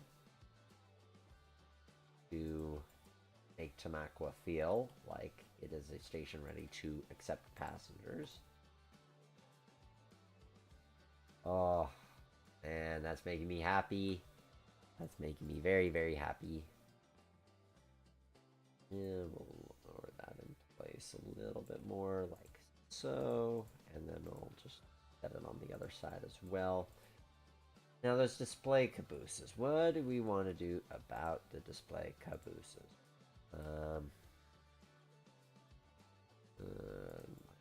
And because I am tempted to put those in some way somehow.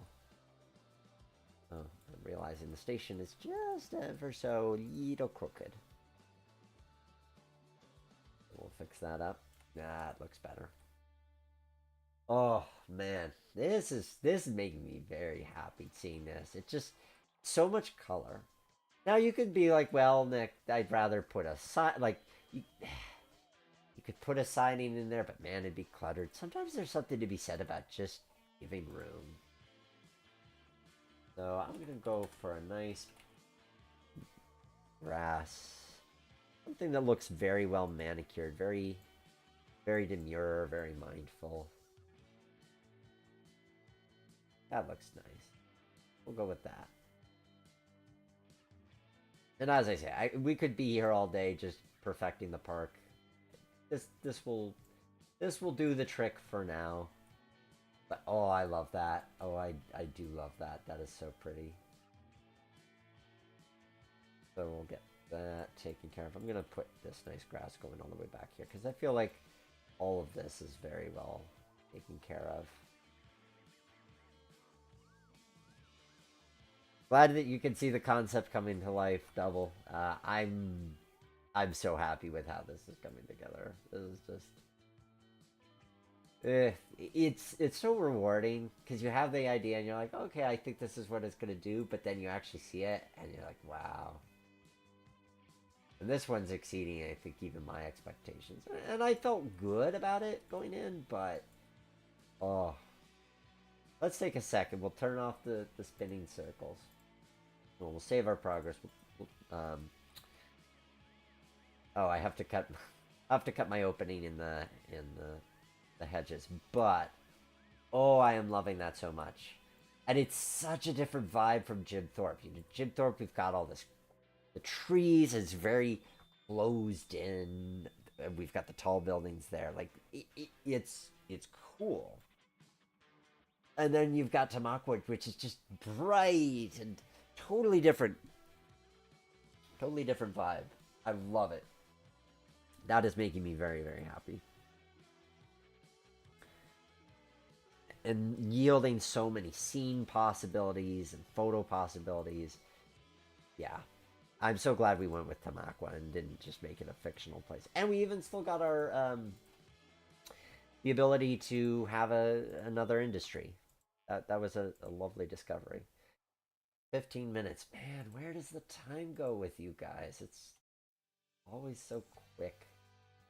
Always so quick. Let me delete that.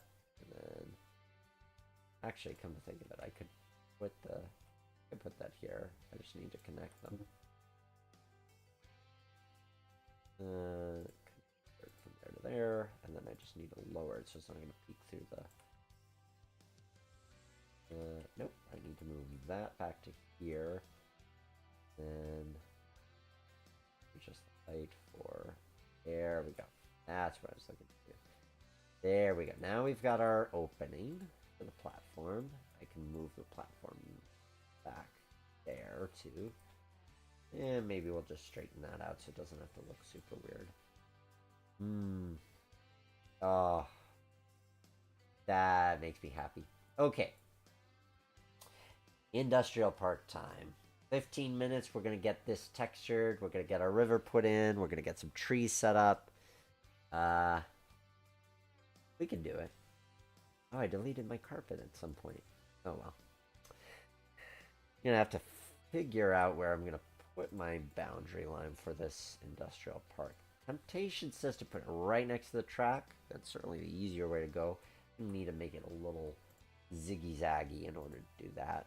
But we'll set that up as our dividing line. So we've got our fascia, black 10 meters, which will come in here. And make sure it's straightened. I think it was straightened, and then I unstraightened it. And then come out to about here. Curve, straight, curve, and straight, and that will go straight all the way back to here. Then curve and straight. I'll have to do some height adjustment. There's going to be some height adjustment going on here, but we'll get it close enough. Make it work for what we are doing today.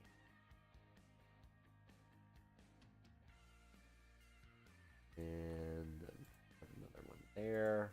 Lower that down. And raise this up.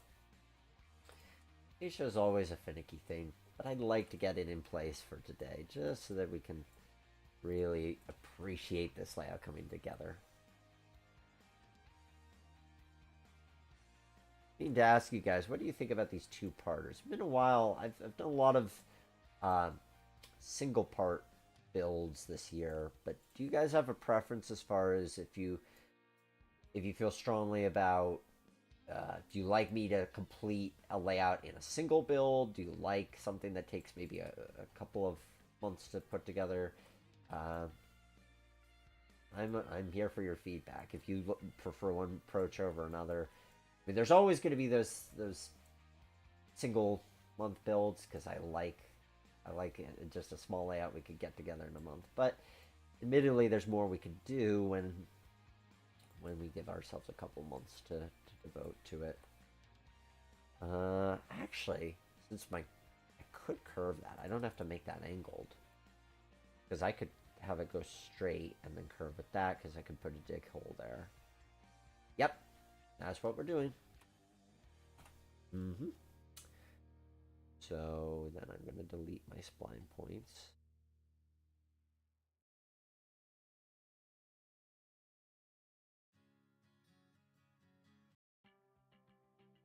And we'll just delete the spline point here, here, there.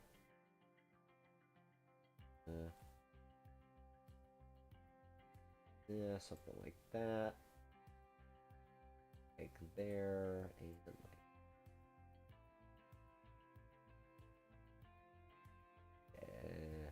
work. Dirt. Go underneath the track like so.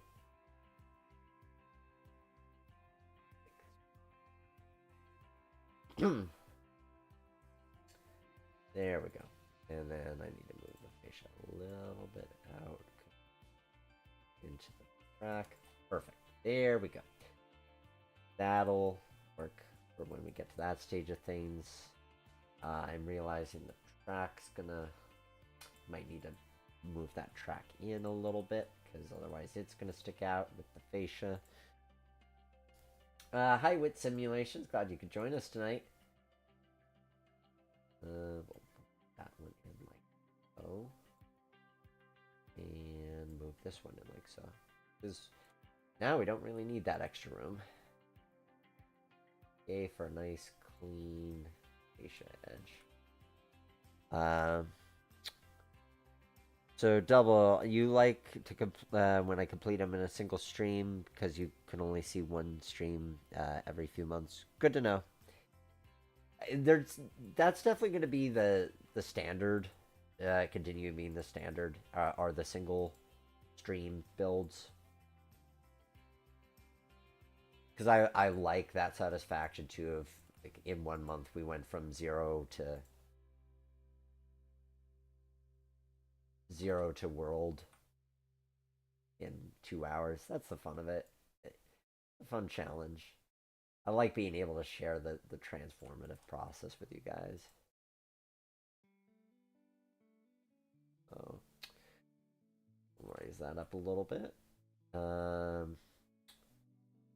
That's giving us a nice clean border. Now we just need to account for the water. There's going to be a lot of line points like here, and here, and here.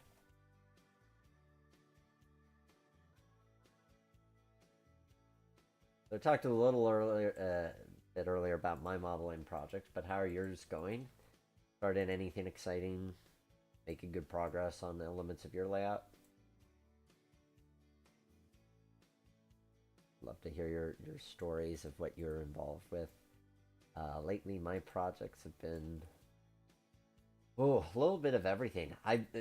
Something that I found really helpful is I've actually written out lists. That's not one of them, but I've written out lists of materials I need to go get when I go to the hardware store, or just even projects on the layout, because I don't always have to remind myself, okay, I need to do this and then I need to do that. It's good to just say, okay, here is the list of, I'm going to paint the baseboards, then I'm going to install the turntable. These are things I have coming up for my layout. Hey, Millennial Modeler. Wit simulations, beauty of trains. Your satisfaction of project being finished is always the best. I agree. And it's so, yeah, it's there's a unique satisfaction to what I'm able to do here. Nope, I didn't mess anything up. Good. But there's a unique satisfaction to what I do here, even where I'm very much on a model railroading streak, and I can guarantee that's what I'll be plugging myself into for the next couple days, before I have to do some more travel.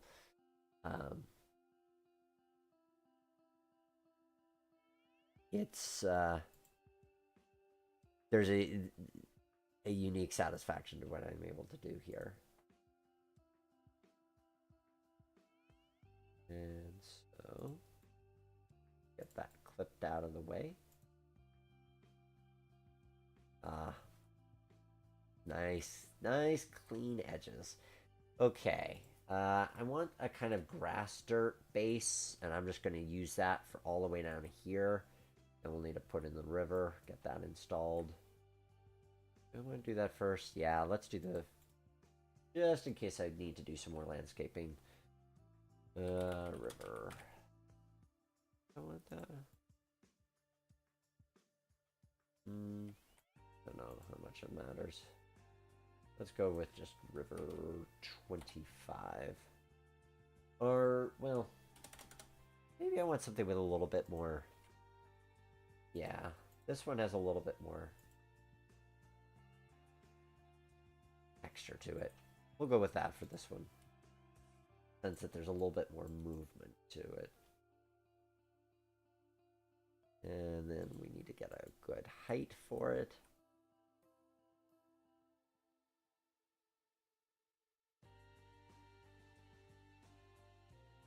Because I want to get it as low as I can.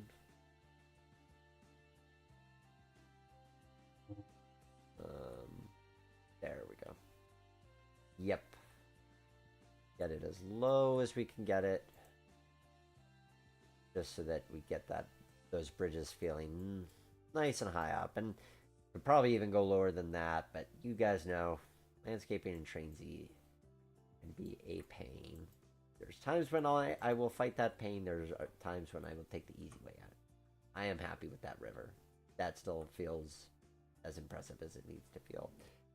Make sure that doesn't feel like it's falling off the world. But yeah, there we go. So I just need a suitable, well, the background ground texture is going to be a little different than the foreground. So we'll go with this grass that we've been using here. We'll just put that along the back. Although I'm going to actually have to probably adjust it to something like this to match the foreground grass a little bit more like that. So maybe a bit more scattering than I was, like so. Oh. Oh, the bridge scene really came together nicely. I'm so happy with that.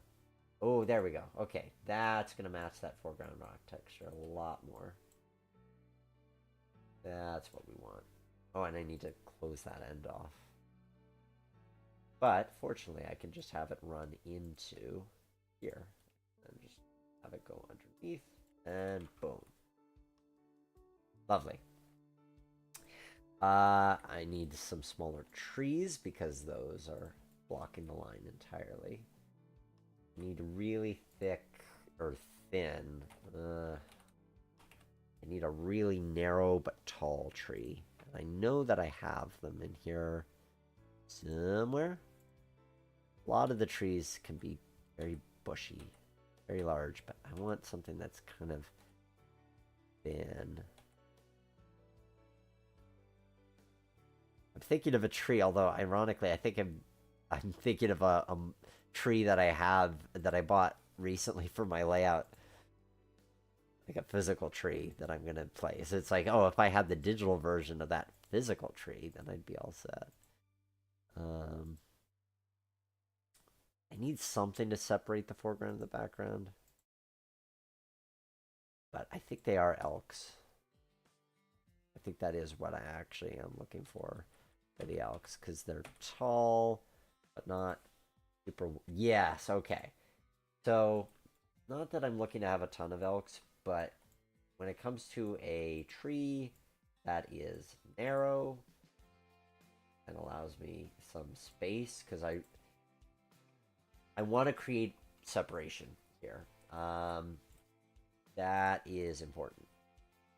I want the sense that the lines split and not like they're immediately back together, but almost as if they're in two completely different places. Let me get some more tree variety here, because I can put stuff like that. Oh, I was going to put those cabooses, wasn't I? I still can. Let's... Because yeah, we could fit the cabooses right about here. And I do like the idea of having some room for display equipment. Actually, I know what I want to put as display equipment. This is me showing my Canadian bias off, but I am totally okay with that. Here's what we're going to do, right? Okay. We're going to take, not the 115. We're going to do the 90 pound. And also I need rusty 90 pound. 90 rusty pound with jointed rail, because obviously this is a display track. So here's what we're going to do. This isn't entirely a necessary thing, you could say, but it's the thing that I want to do, and it's the thing that's going to make me happy. So I need some invisible track. We'll do this and make that section straight. So what could I possibly be looking to display? Rather than cabooses, which would be fair, but instead, I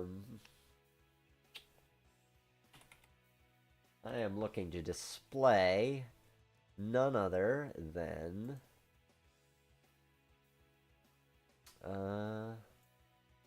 there we go. Although I have to check what version it is. I think some of you can figure out where I'm going with this. D10H. Okay. That's what it is. So I need a D10H with the center headlight. There we go. Yep. You got it. And we want a coal 4-digit tender with the light. There we go. Yep. Speaking of Rapido, we are going to display Canadian Pacific 1098, which is in reality on display in Reading, but in our world, it's on display here in Tamaqua.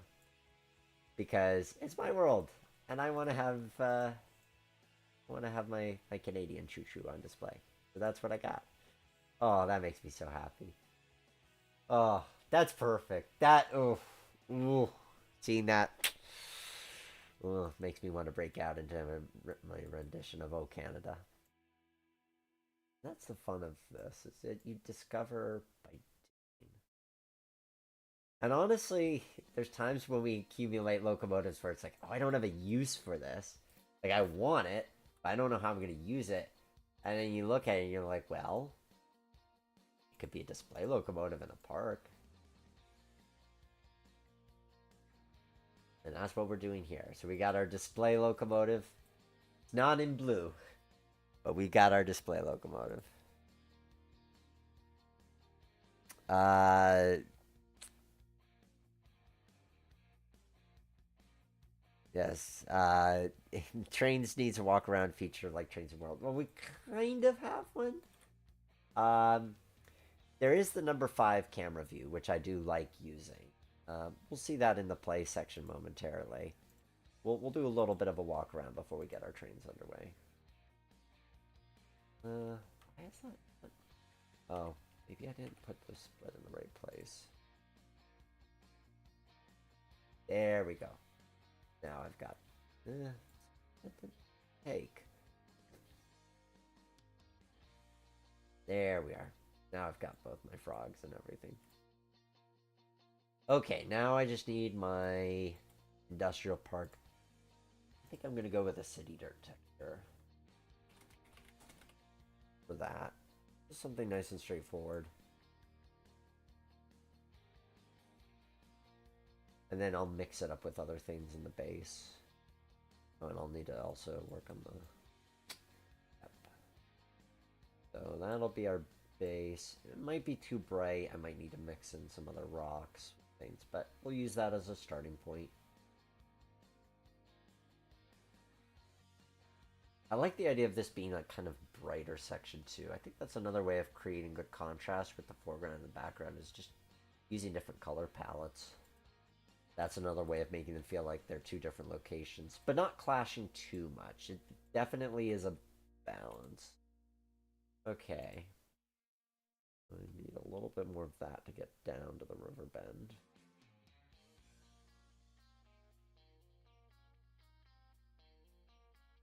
Oh, forgot I hadn't finished that off. I'll have to take care of that another time. Already getting into playtime a little bit. I'm gonna look for a PBR dirt. I'm gonna look for a darker dirt and go heavy on that.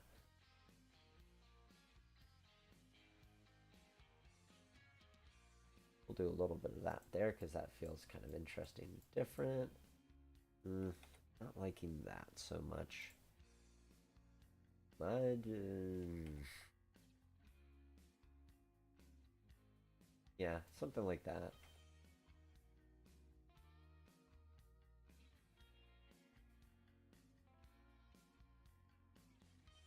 Feels a bit too soily though. Yeah, maybe more like that.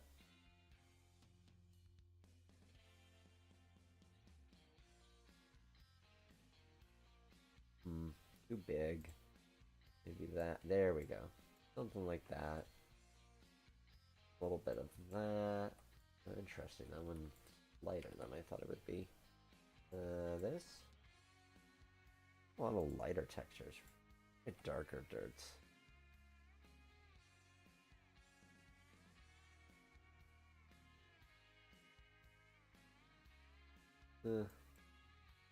Kinda. Looking for rocky soil. That's probably it. There we go. That's the kind of stuff I'm looking for. Nice rocky soil. We're going to use that through here. Here. And I keep thinking we need buildings here, but the reality is that it kind of just eludes the idea that there's more. Like, the idea is that there's some lumber activity going on here. Okay, now we need to put our ballast in. Oh, need to add a little bit more for here too, I think. That'll be the way to go there. just to really kind of set the contrast off. And now let's get our ballast going, and that'll kind of tell us more of what we need to do as well to finish this off and make it feel good to go. I'm super happy with how it's coming together, though. This is making me so happy to see this come together.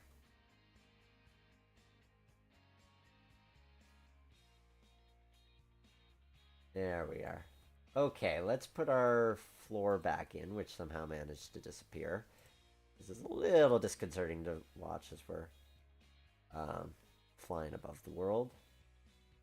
And I'm going to look for the floor layer. I'm going to add a floor. And I'm going to add this one. Yeah, I want something a bit darker.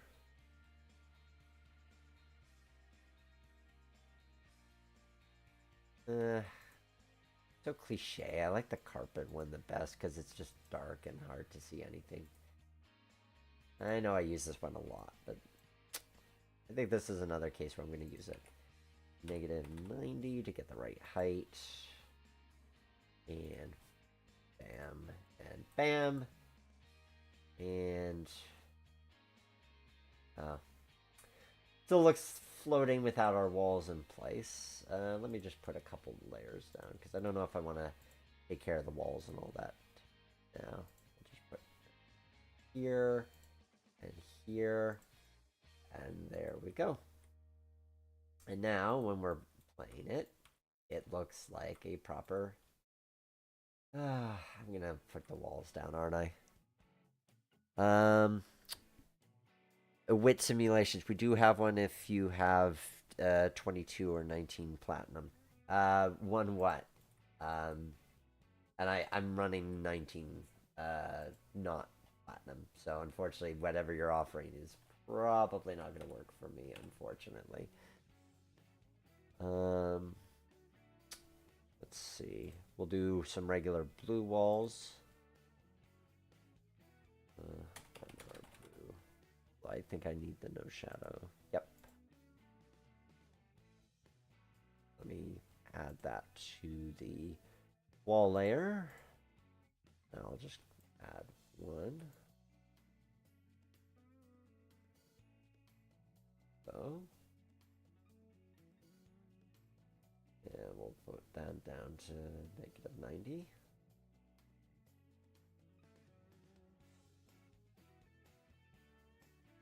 And it's at this point that I'm realizing, well, I didn't exactly make any exits for this room. But at the end of the day, you could take a section and make it left out, depending on where your door was. It'd be easy enough, for example, to make this section here lift out. So, sorry if it bothers you that I've made a room with no exits, but... It's easy to forget when I'm doing these fictional plans that the person hasn't accounted for a room because they haven't needed to. And then we'll put that here and move that in. But this is kind of nice because then you get to see the whole process of here is a layout. So let me switch to the play mode just to see what I think, and also because then I can have a drink of water while you can take a look and see what we've come up with.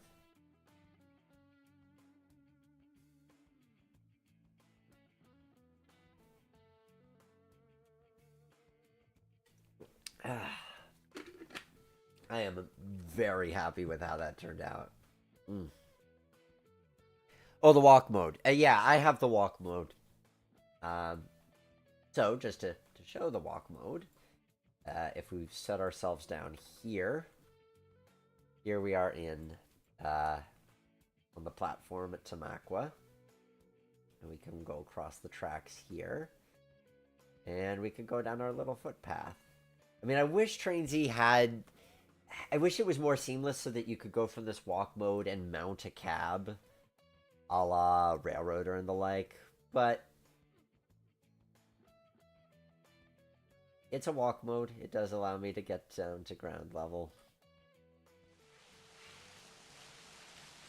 So we can admire this water fountain. And we could admire Tamaqua. I am so happy with how this turned out. Like, I really wasn't sure. I think my concern when we started with the plan was that it was just going to feel very crowded. And like there was a lot going on. And I think even where we didn't really sacrifice anything though. We have an industry track while having this really gorgeous station scene that's just so different from the other scene that we had. So, I am so happy with this. I am so happy with this. Okay, so let's talk play. Let's talk play by playing.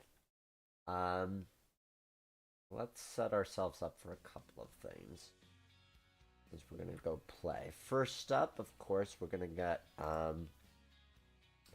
want to set ourselves up for a few things. I want to set up our excursion train. Oh, I'm going to save that for last. First, I want to set up a through freight because I want to have a little bit of I want to have a little bit of variety. So we're going to set up a through freight. Nothing too fancy for this. I think we're just going to make it a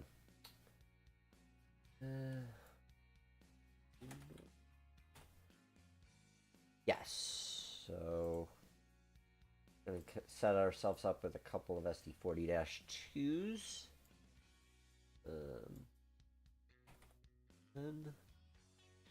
And some Bethgon.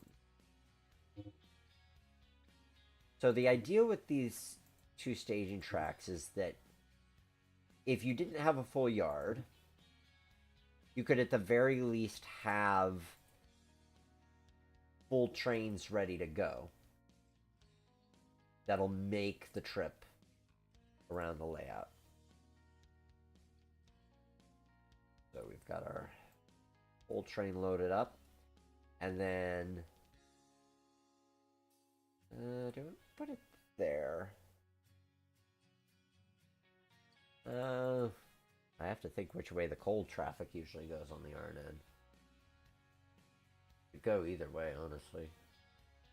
I'm going to put the cold train in our other staging yard, which is underneath the... Oh, I can't make it as long then. Interesting. Yeah, we'll just leave it where it's at. This will be our coal train. I'm also going to switch out the power on it. No, I'm going to leave the power for what it is. For reasons. So we've got those. We're going to have an SW1500. There is a staging underneath there, but admittedly I'm going to have to do some dig holing and so forth to make it a bit more visible. We're going to have our train coming into the scene already, just to make our lives a little easier when it comes to play. And we're going to set ourselves up with some freight. Yes, I want to make sure we get to play with some steam, but I also want to get ourselves set up for a little bit of freight action. So we've got our local switcher. We're going to do... I want to keep it interesting. I don't want to make it all tail moves. I mean, these are really the three... Well, actually, no. We've got 5 industries we can work. So... Oh, I'm realizing that's too close to the track, so I'm going to move that back a bit.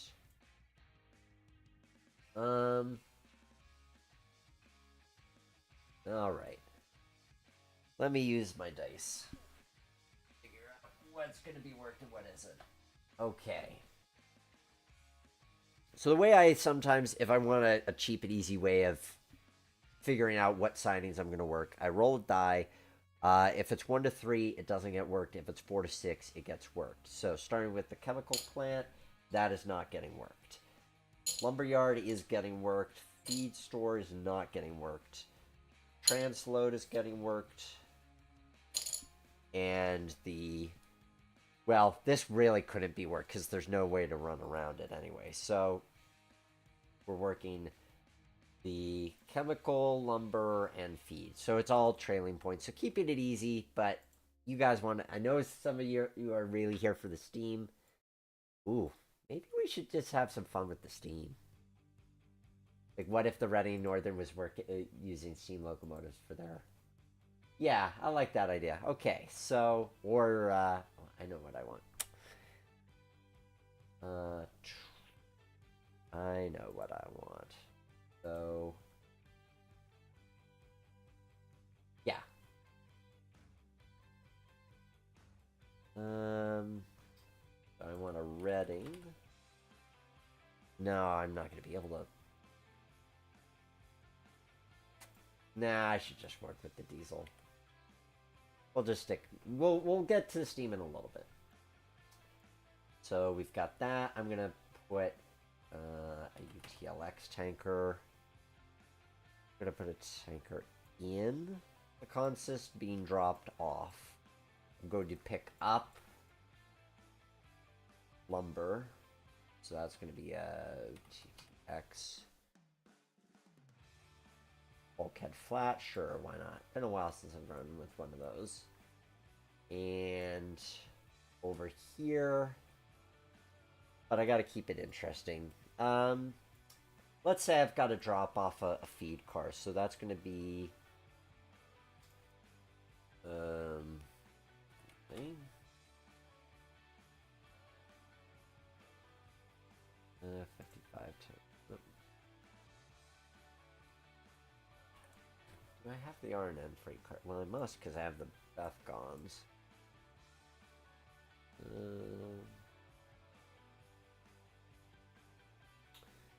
Need a lot of other things that I don't need at the moment.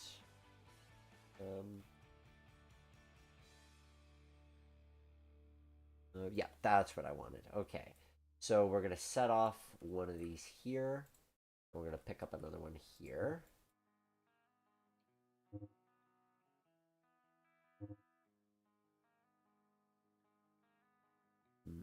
Oh, we'll put it on the session layer. Picking up one there, we're setting off one there, and then we'll put a couple of gondolas in the train that are just going full distance. Just so that we've got a little bit of a mixture of things. Okay, so we've got our freight train sorted out. We're going to work the freight, and then we're going to have some fun with some passengers. So, here we go.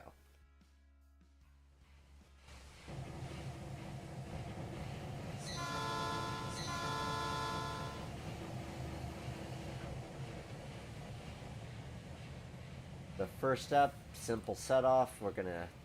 Oh, I don't have a switch stand for that switch. Interesting. Alright, we'll just grab that. Place that over here for now. Oh, that's actually the exact one I needed anyway, so... Now we have a switch stand.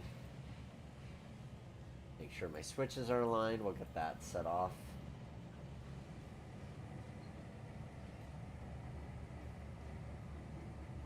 Oh, spacing out with Ginger. Thanks for joining us. Yes, I like the elevator idea. Yep, you just appear through a hole in the floor and you're in. Talk about immersion, then you don't even have to worry about a door. I dig it. I think that's a great idea. Okay.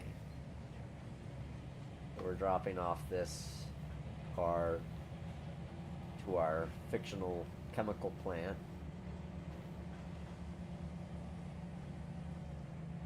Now we're gonna need to use the. I wanted to work the feed mill just because, or the feed store, because then we have an excuse for needing to run around the cars. So I'm probably gonna pull the center beam. It's on the center beam. We're gonna pull the bulkhead flat cart. Luca, just sit on my lap. Luca's okay. Cat cameo time. Say hi to the folks at home, Luca. Alright. We're gonna pick up that flat car. And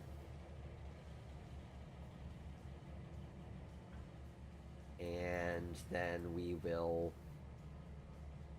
run around the entirety of the maybe set the flat car off in the lead spur here, run around the train to drop off the covered hopper, pick up the flat, continue on our way, and then we'll pick up the hopper. I like that. I like that as a plan. So this obviously this isn't, you know, a massive switching puzzle of a layout. That's not really the goal here. The goal here is just that you have switching that can be done. And not just switching in terms of freight, although that's what we're doing now, but also set up so that you can do switching of coaches. So that rather than just having your excursion train ready to go, you have maybe some of it has to be in your in your staging or storage, whichever, but you can also assemble the train by having cars in your car shed and so forth. And I think that gives another angle to the sort of the whole mainline excursion thing. And it, because these mainline excursions, it's not like the trains just magically exist and appear when you arrive at the station. There is very much the factor of all of the logistics that goes into putting the train together, and that's something that's frequently not modeled, but I think is another element of play with regards to this design. I just realized I need to put in a view block here so you don't see it going into the wall, but it still works. Oh, I love this scene so much. This turned out really fantastic. Wait a second, I got sidetracked. I was... Can I do this out of order? Maybe? Maybe I can do this out of order and it won't impact me negatively. I mean, I would need to run around that car anyway, so I should be okay. It's just a question of if I have enough room for 3 cars. I think I'll fit in that space. We'll see. Experimentation. Again, another element of the playtest value here is being able to see, well, if I make this track this long, then what kind of cars is that going to enable me to use? How many extra cars can I have besides the locomotive? And that's why I extended it, because honestly, in the original plan, this tail track wasn't super long, and if you're going to have any cars here, you need at least a little bit of room to work that, especially if there's an industry of some type there. Yes, I agree, Double, that having the steam locomotive on display is admittedly interesting. Well, on display with the smoke coming out is a bit interesting. I suppose if I wanted to, I could make a version that is just a freight car or static object, but this is just for playtesting. Let's just pretend that there's a photographer over there who keeps putting smoke bombs down into the smoke box. We can have fun like that. Okay, now we'll bring that.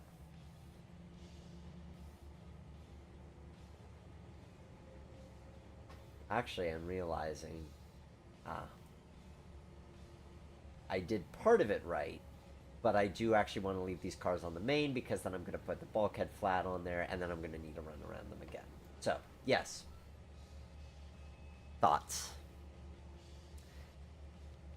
You should be running the passenger train at the time and time.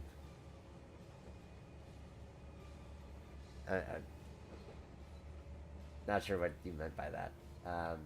We'll get to passenger train will be coming up soon. One of my hopes initially when I was looking at this is to have a passing sign so you could have a freight out on the line and then have the excursion train pass you. Really, the only place where you can do that is over here, and even there, you're very much limited by length. So I don't know that it's the most feasible I don't know that that's feasible. I suppose if you had a little extra room or you configured this differently, you could put in a second track, so you could have a passing siding up here. That'd be one way to do it. Honestly, though, I kind of built this in with the idea that you're probably running one train at a time. So you're either running the passenger excursion or you're running the freight, but probably only one thing at a time. Because partially, too, like with the switching, there's just no way to keep your switching clean off the main. So if somebody's switching, you're just not really getting anything through. But there's ways that you can take and adapt this. I think that this is a really... I'm always intrigued by double loops and how to make them work. I'm going to need to include that increase that trigger radius. I'm always intrigued by double loops in terms of how do you make it not feel like you're going through the same scene twice for the entirety of the layout. The elevation's definitely part of it, but also what you do with those scenes and how do you make each its notable thing. And I'm really happy with this city scene and how that works out in that regard. And even this with the industrial park, I think that's gonna look nice when we're actually running our train through the scenes.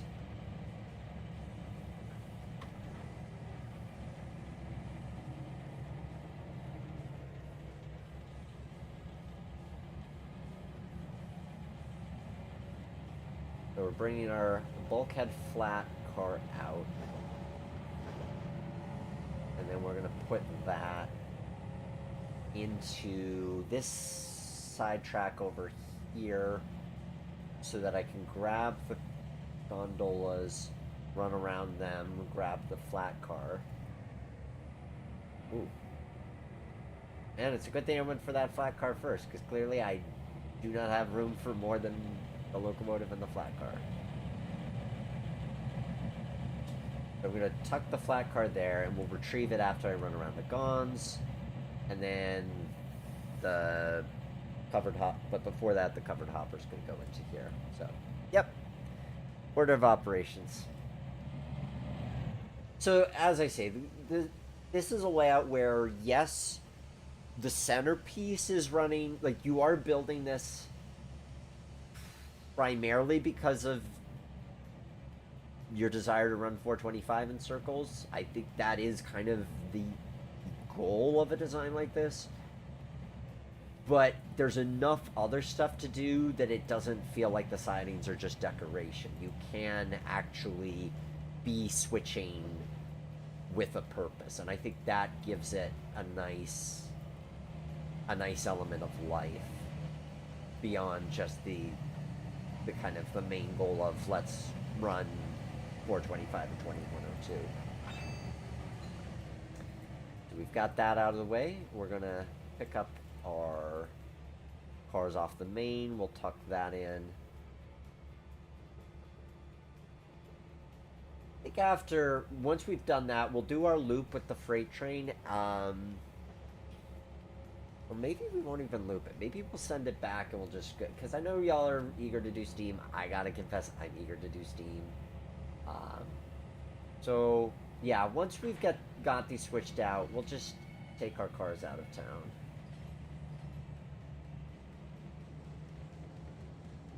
Although I'm realizing that I'd have to run around that flat car still, but... Yay for steam locomotives. But I love this. I'm so happy with how this has turned out.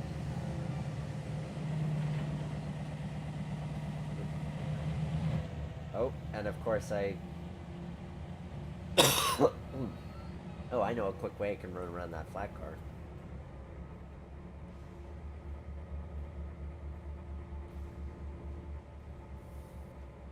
I can just put the flat car here. but not blocking the crossing.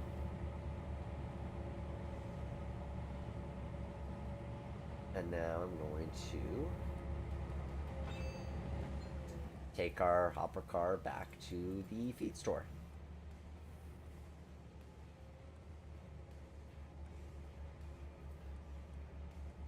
What if you, okay, so coal and steel, what if you extend the siding so you don't have to park the freight when switching the industrial park? Um, you mean extending this siding? You could. You'd have to extend it pretty far back. And even then, you're still limited in terms of how much. Um, you're still limited in terms of how much. I suppose you could put another siding here, but then you're eating into your space to be able to actually make the industries as scenes. That's a bit of an issue. Um, you still don't really have a. You're gonna need the main to be able to switch that industry. So I don't think it's avoidable. I mean, I do think that there's ways you could add sidings for the sake of passing trains, which the plan doesn't call for. I think that's about the extent of it. Um, without changing it more heavily. All right, we've set off our car for speed. We've got our guns. I think I want to play with some steam engines. So I'm gonna take the shortcut and pretend that we've run around the flat car and so forth, because I want to get something new up and running, courtesy of today's sponsor, K&L Trains. But hopefully this has illustrated that you have legit freight opportunities. You have legit freight in the sense of being able to switch this industrial park. There's a good amount that you could do there, with a couple of industries along the way here and here.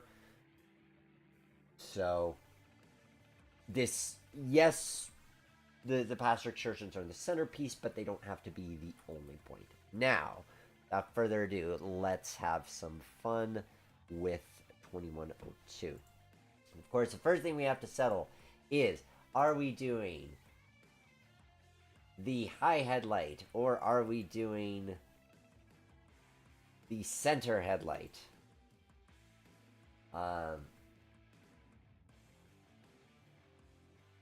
Cast your votes. Oh, and of course, we also have the choice of if we're doing the center highlight in dark blue. I have to admit, my favorite version is one that hasn't existed in real life. I am partial to the light blue with the high headlight. That is my favorite. But cast your votes. I'll get some passenger cars queued up while you guys tell me which version of 425 you'd like me to play with. So we're gonna go with another big. Well, let's see what we can do as far as space is concerned with the excursions. It has been a few months since I've run this, so I kind of forget how many cars I can fit. Looks like we can fit 6 cars while being able to run around. So hypothetically, if you could we expand that to a greater capacity? I think the answer is yes. So if you had a double switch, so that you had a switch coming off of here, this went straight. This also went underneath the mountain. The trick is the curve radius, though. That's already your min curve radius. So yeah, I don't actually think that could work. Well, it could work for running around the train. It just wouldn't work. You wouldn't want coaches on the inside radius, but you could fit the engine on the inside radius. Okay, so here's what I'm brainstorming, guys. Here's what I'm thinking. I don't think I want to actually do this now because it requires changing scenes. But right now, we can fit 6 coaches before we have to, if we're going to be able to run around the train. So that means taking the steam locomotive off, pulling it in, doing the turntable thing, putting it back on, sending it back. Unless you cheat and have some switcher in staging that maybe pulls the cars up to clear the back end. You're looking at a limit of 6 cars. However, you could have a second track that comes off here, goes around the inside of this turn, and rejoins over here.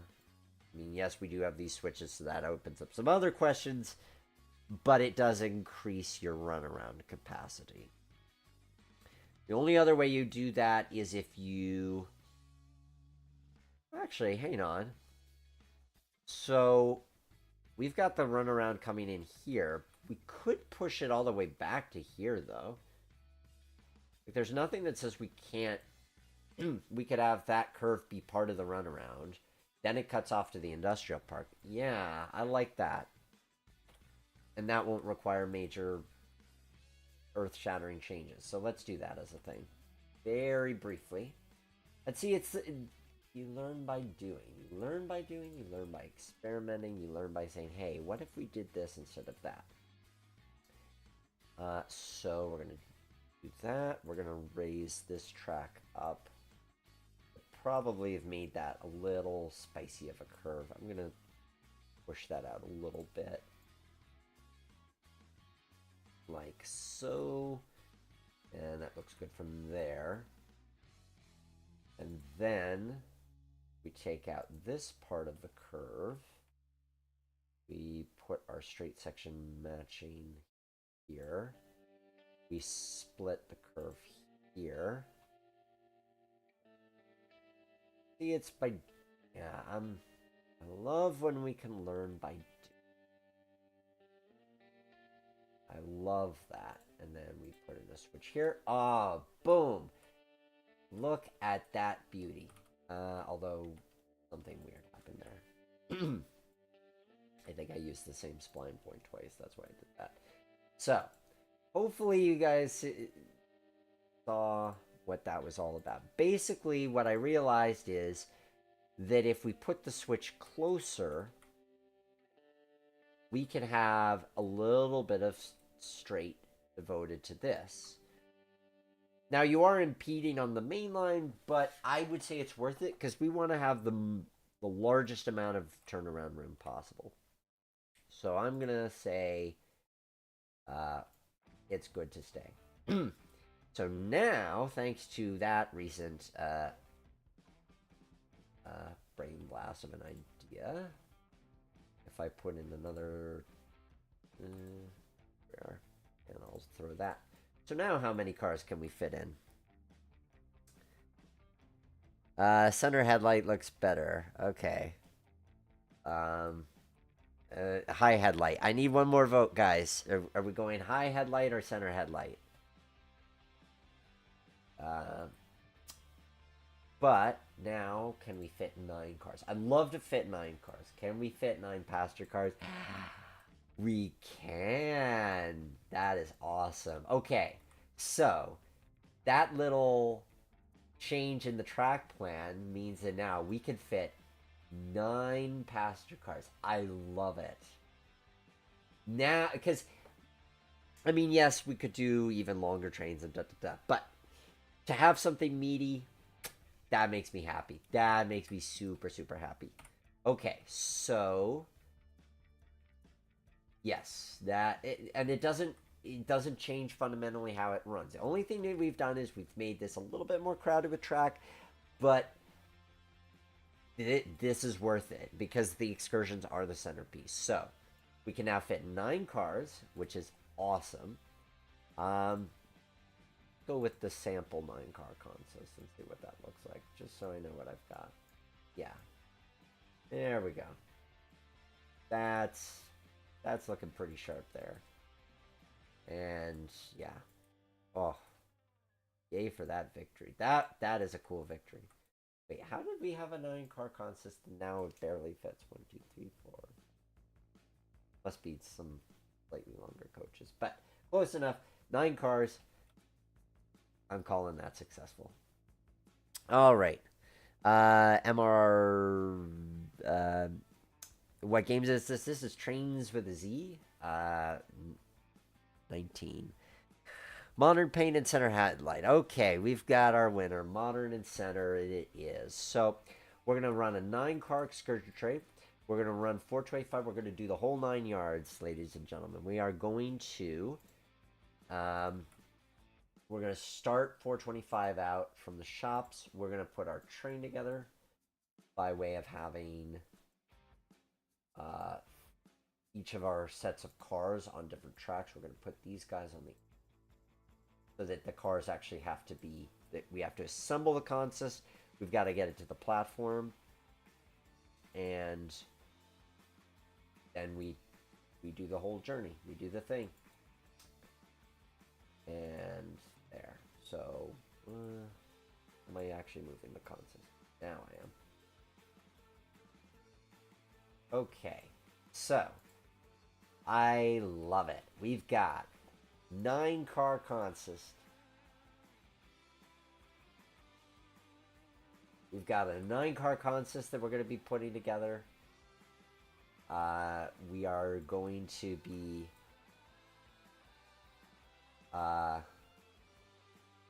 yes. Let's... okay, so we need... that's going to be version 3A. Let's see. So I heard modern paint, modern, and center. Okay. Well, are we doing light? Yeah, we're doing light blue. Why not? That was my 425 experience, was seeing the light blue. So, we've got our aux tender, we've got our locomotive, we've got everything going on here. Well, that's interesting. That's very interesting. Okay, we're going to put it in this stall because these stalls have decided to ascend the stairway to heaven. I'll look into that later. So, mission for today. We're going to put our whole train together. We're going to get it lined up at the platform. We are going to run to Tamaqua. We are going to turn our train, which means also dealing with the external water tank. We're going to recouple, and we are going to head back to Jim Thorpe. I don't know if we'll have time to put it away, because even that's going to take a fair amount of doing. Let's do it.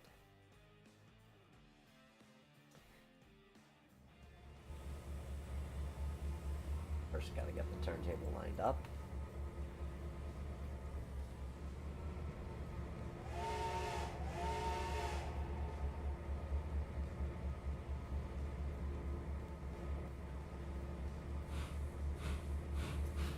I'm so looking forward to having a working turntable for the engine facility. There's something just tremendously satisfying of seeing a steam locomotive on the turntable.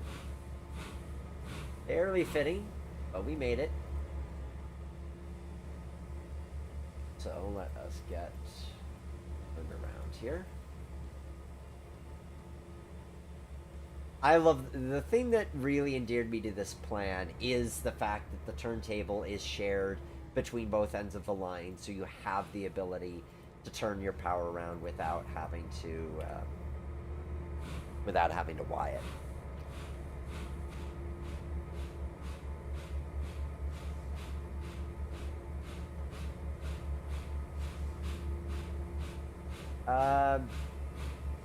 I don't think Jamie, I think the darker blue came in later beyond 2010.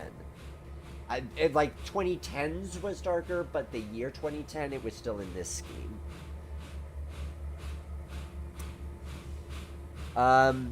So the track plan I decided for my real life engine facility is a combination of the two that I built on stream. So if you go back to January's live stream, there's one where it has a yard with an ingle nook and the engine servicing facilities, and they're really two separate things. And then there's one where you could get to from the engine facilities to... oh, that's interesting.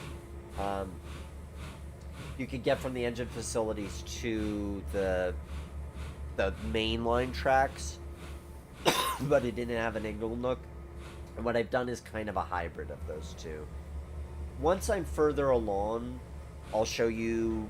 I'll try to incorporate it in the stream in some way to show you guys what I've done. I'll admit, there's times when I've thought that I want to do more like model railroad content on YouTube and share it, but the thing is that when I'm working on model railroading, I don't want to be filming it. Just because that adds work, and then it feels like it's part of my job. So if maybe I did what I did with Greenfield Village and I just set up a stream and I just show you, maybe do it some way like that. But I try to keep my model railroading separate from the kind of YouTube stuff because I don't want it to feel like work.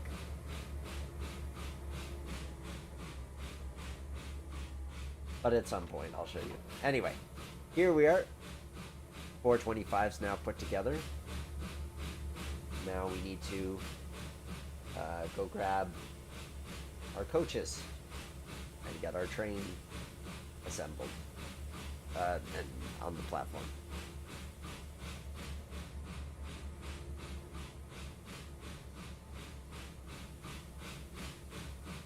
And this is a gorgeous mod. I will say, kudos to Steve Laro of K&L Trains who made this. This is just such a beautiful train set. As you can see, you've got all these different versions of 425. Basically, every version of 425 that's ever existed, including one that hasn't. All of these different eras of the coaches. It's a really large set. With a lot of different configurations.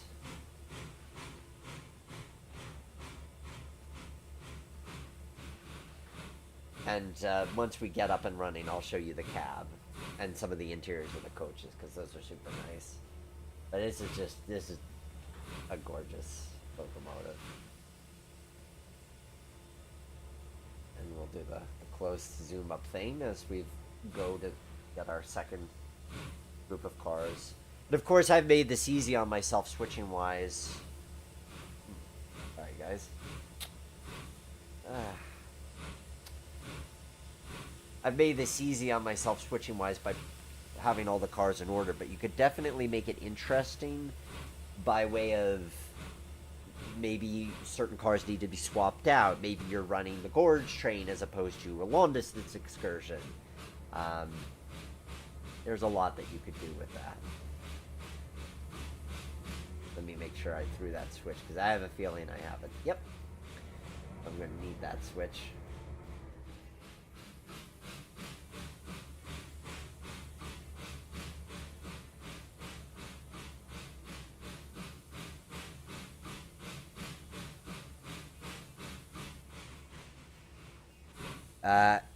Millennial Modeler, I'm glad you like trains. Spacing out with Ginger. Wouldn't you have a diesel put the train together? Probably. But we're having fun. Like, yes, I agree. We're probably... I'm sure the RNN probably uses diesels to put their excursion trains together. But we've got a steam locomotive to play with. Why not play with it?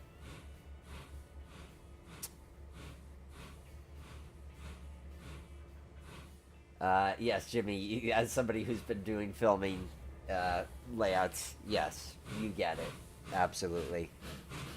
You would welcome a 10-minute IRL layout update segment to these streams.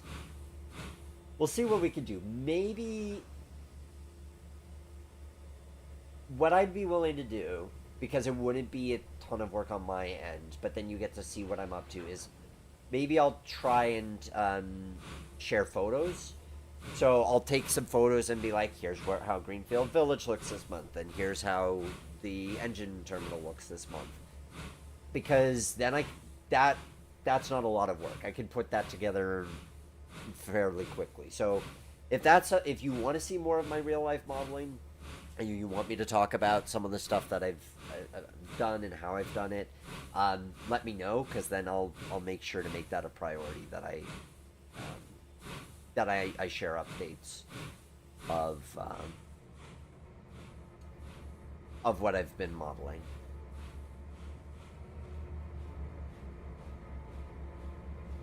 And it's like, it's interesting when I watch the model railroader YouTubers. I mean, am I a model railroader YouTuber? You decide. Maybe, maybe not. But when I watch the folks who film layout builds and so forth, it's really interesting to see what they do. And there's part of me, because I am a filmmaker, that looks at it and thinks, oh, I'd like to do that too. Um, I'd like to throw my hat into the ring of showing my take on how to do ground coverage, or how I put together buildings. But I feel like there's so much stuff that you could already see on YouTube. I think the only thing that I really have to contribute is more just like, here's how I did my specific thing. But I don't know how many people would actually be interested in, like, here's how I assembled, here's how I put in my street lights. Maybe you would. I mean, do tell me what your interests are in watching me do whatever I do. But I could do, at the very least, I could do photos so you can see where things are at. But I will say Greenfield Village is very close to what I call completion. Not in the sense of that there's nothing left to do, but I'm trying to build it to an extent where am I going to go forward and then backward that way? Or am I going to go back? Yeah, let's back and then forward. Okay. So Greenfield Village, complete as in I've finished all of the buildings, all of the ground scenery. And all that remains are people, figures, and cars. I am very close to that point. This past month I did crossing signs, I did my street lights. I've done some more ground coverage to make the buildings blend in with the ground more effectively. I've done trees. It is getting very close to done. I'm super happy that it is. I want to call it done soon. With the engine terminal, we're getting to the tail end of spray paint weather, where I can go outside and take care of my spray painting before it gets too cold for that. So, I've been prepping. I have a Walther's roundhouse kit the modern roundhouse with the big windows. I've been cutting parts and washing them, prepping them for spray paint. Started painting those. I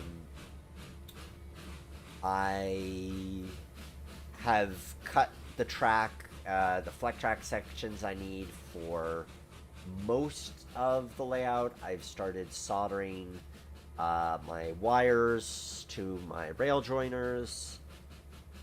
I should make sure I'm not going to derail if I go that way.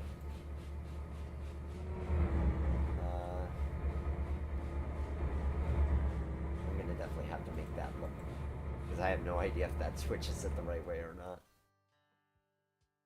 Okay, good. And there's nothing blocking that way, so good.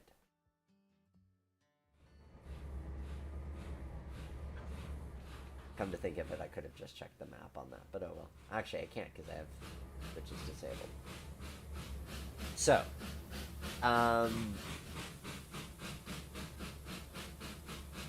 so that's where I'm at with the engine terminal at this point.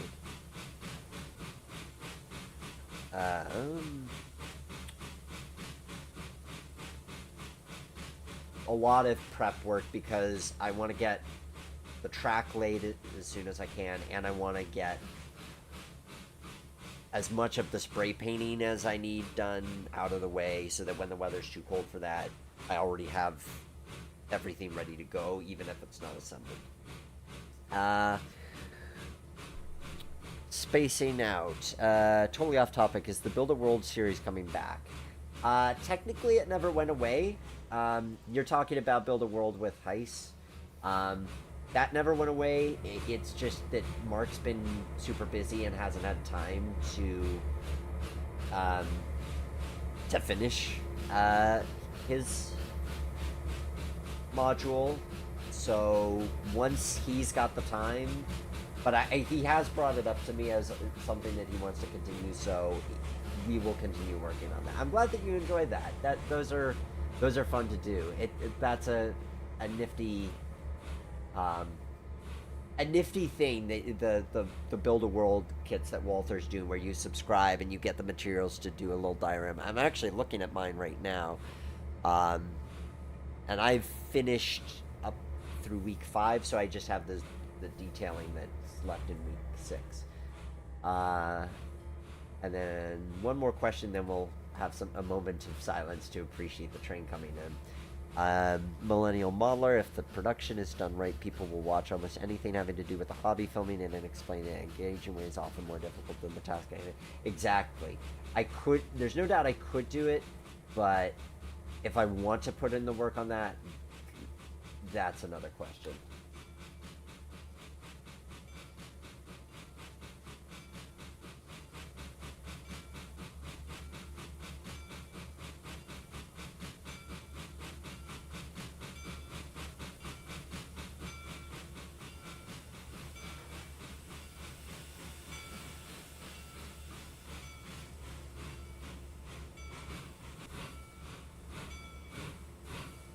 Okay, obviously we wouldn't quite board the passengers here, but I want to have an excuse to whistle off for the crossing when we depart, so we're boarding the passengers here.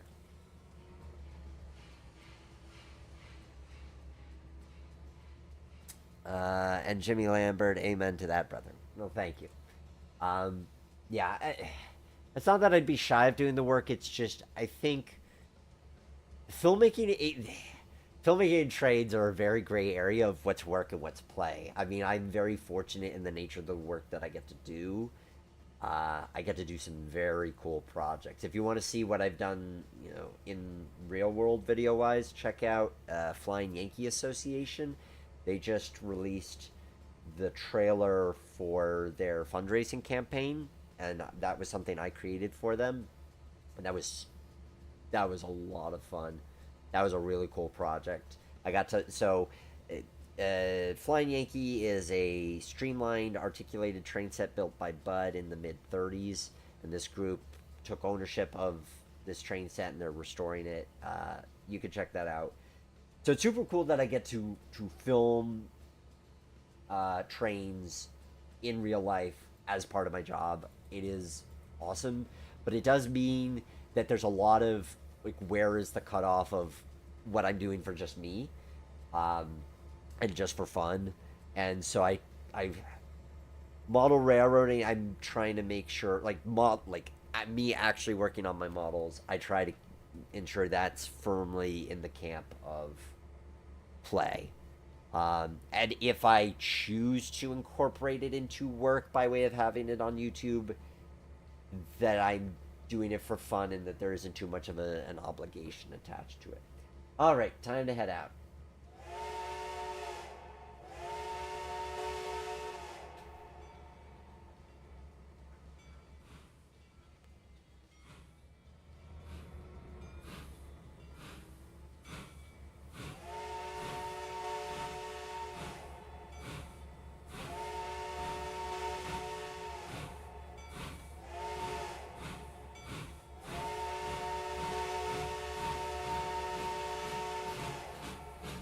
What a fun layout. Oh, thank you, Devil 2 fan.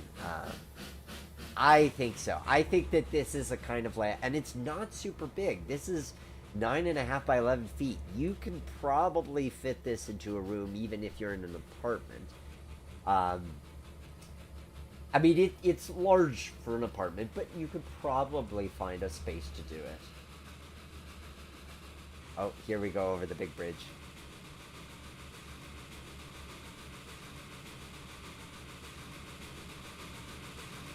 I love the sounds that Steve got on this.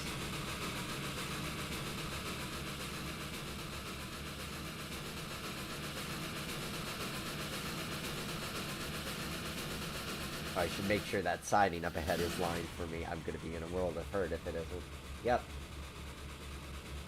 I just thought, you know, maybe that could... there's a chance that I derail on that, and that would be bad. So, I'm going to throw that switch while I can. And then I'm going to fast forward back to where I was. So... But yeah, and this is the kind of... I'd like to think that... So obviously I went Reading and Northern on this design. But I'd like to think that if you're, say, a Milwaukee Road 261 fan or some other mainline team, that this... You could find a way to adapt this plan to your needs. I think that there's a certain degree of flexibility. I mean, look, if you're modeling something that's going to run, you know, out in Cheyenne, like big boy, A, your turntable is going to need to be bigger, and B, I think it does work better if you're looking at something that's mountainous because of the double layers. I think it's going to look maybe not work as well if you're doing something prairie. But for something East Coast mainline steam, I think it's nice and flexible in that regard as far as what you would model.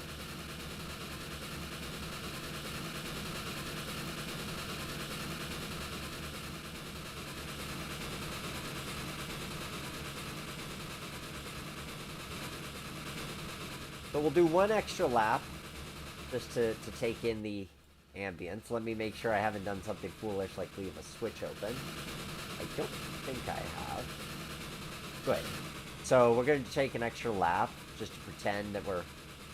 To be able to get a little bit more out of the run. Here we are going over the deck girder bridge. Let's have a look at that from the observation. I mean, this is what I love about this. Like, Steve did... Look at the deck chairs. I mean, this is detail. Steve does some amazing work. And especially these days now that he's modeling interiors. It is really cool. Double tube fan. Oh, you managed to get a 12 by 8. Good. Glad that works for your space. Let's see if I can go into it. Oh, yep. Sure enough, we can look out the windows here. I'll pretend like I'm blowing for the crossing I just put through.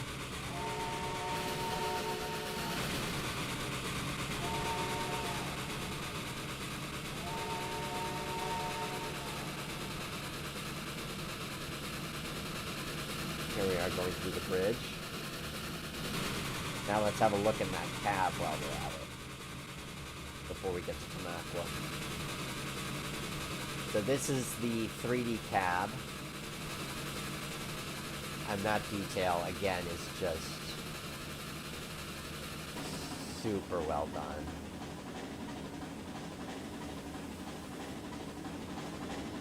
Also with a lot of different cab attachment points so you can admire the locomotive from a variety of different places.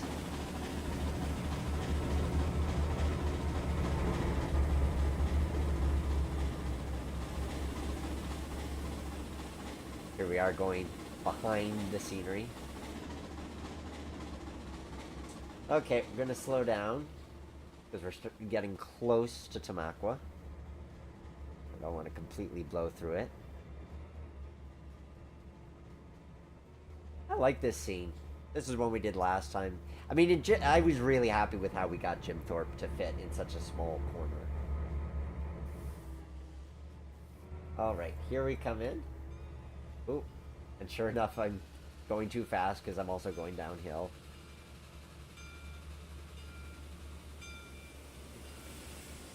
Maybe we'll take that again.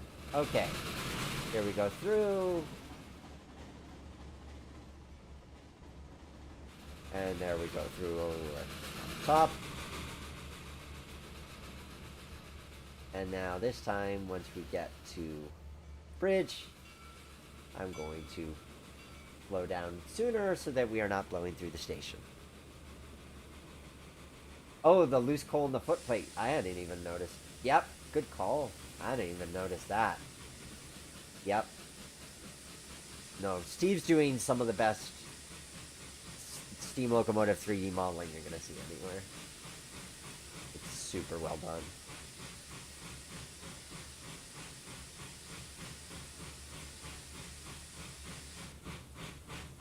Okay, now here we are. Now we can actually do our proper station stop and turn around.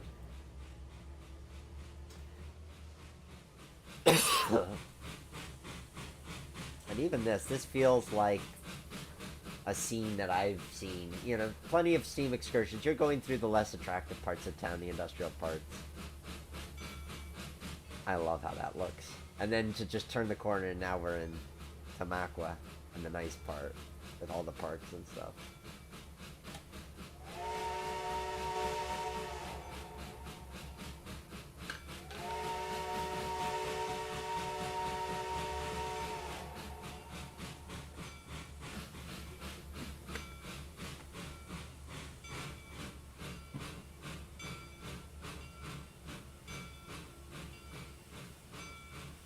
Oh, I should get a screenshot of that while I'm thinking of it.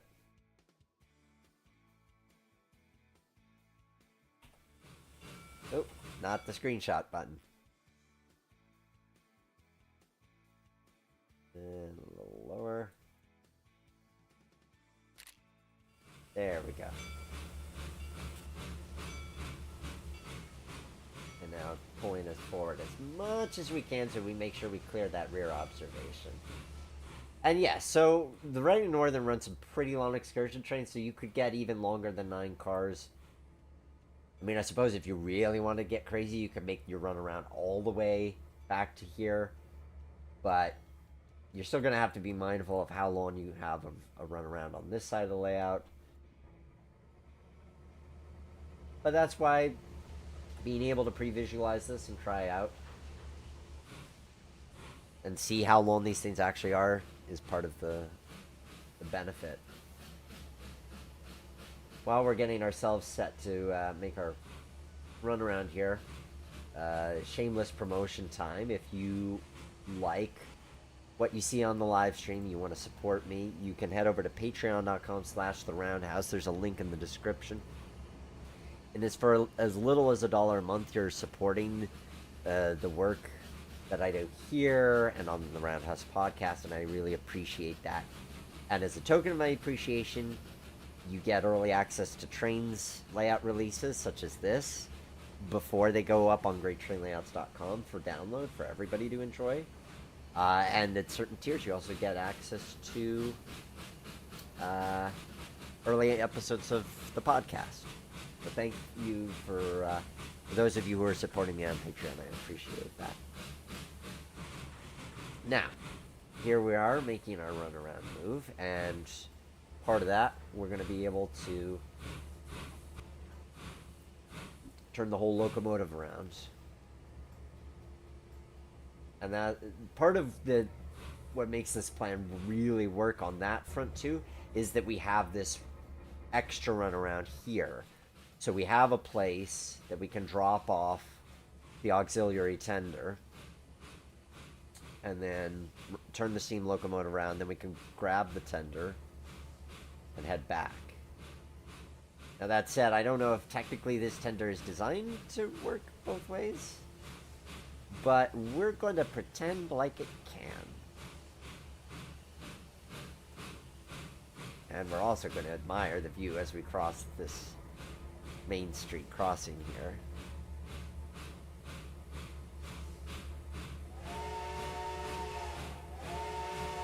Oh, I love that view so much.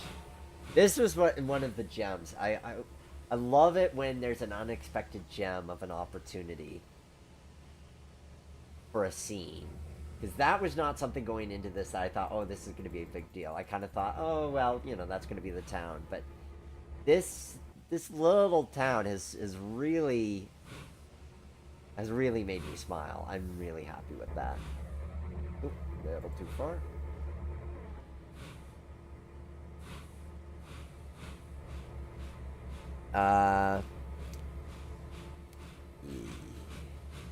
Spacing out. With 2101, didn't they pull 31 cars? I think you mean 2102. I'm not sure how many coaches they've pulled. Like what their record of coaches is. Could be. I mean, they probably at this point they've went on a serious shopping spree, so it's quite possible that they have that many in their roster. Jimmy, you picked up a few sets of heavyweights in HO, 10 car sets, or 19 car CN set. It always surprises me how long they are. Yep. Yeah. Passenger cars are big. They are big, and it's easy to forget that how big they are. And this, I think if you were going to take away, even if you weren't going to do the Reading Northern, you weren't going to do this track plan, a good takeaway from this plan is consider where you're doing point to point with steam, but you might be able to sneak in a turntable that could be on a corner and serve both of your runarounds, rather than having to have two turntables. 19 cars is the longest excursion you've seen between 2102. Okay. If you have a forlorn square tender from a Bachmann starter 060, you can cut the drawbar off, add a coupler box, cover a few bits with styrene rim, and boom, ox tender. Nice.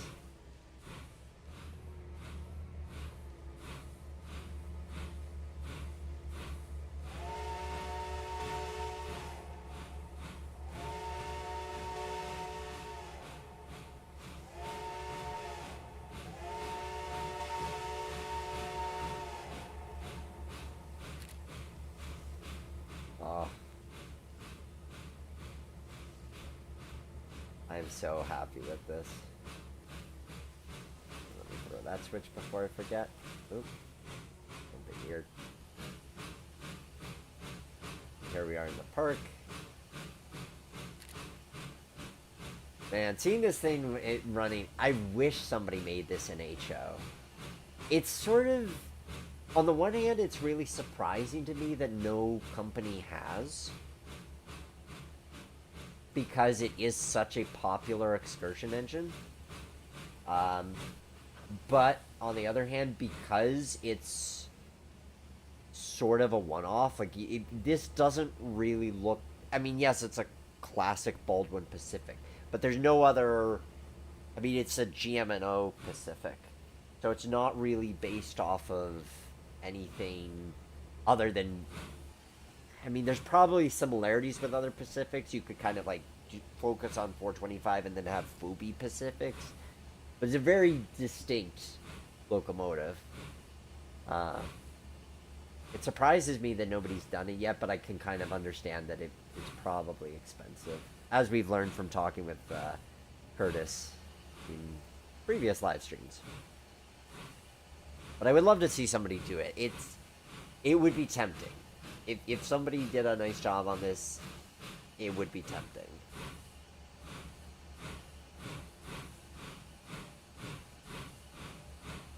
Yeah, BLI did do a couple of versions of the USIRA Light Pacific.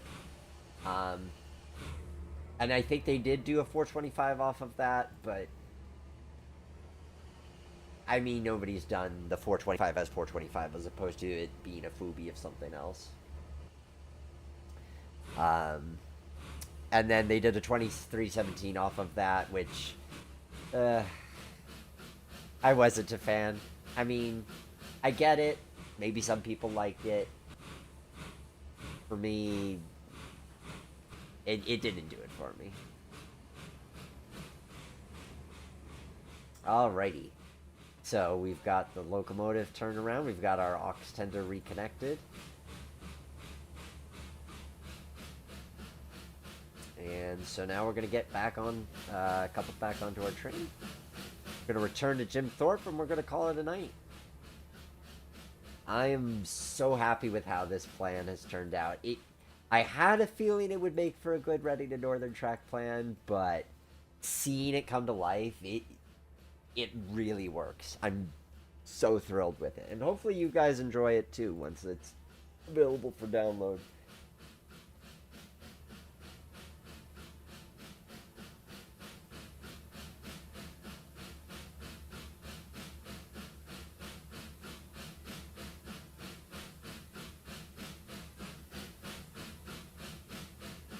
Oh, we're gonna get a nice shot there once it departs.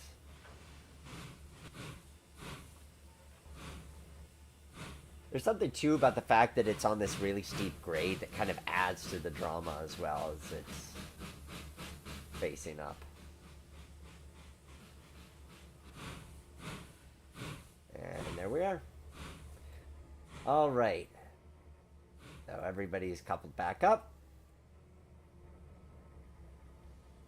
Sure, we'll go with that. We're coupled back up to our train and we're going to take off. Also get in position for a nice photo.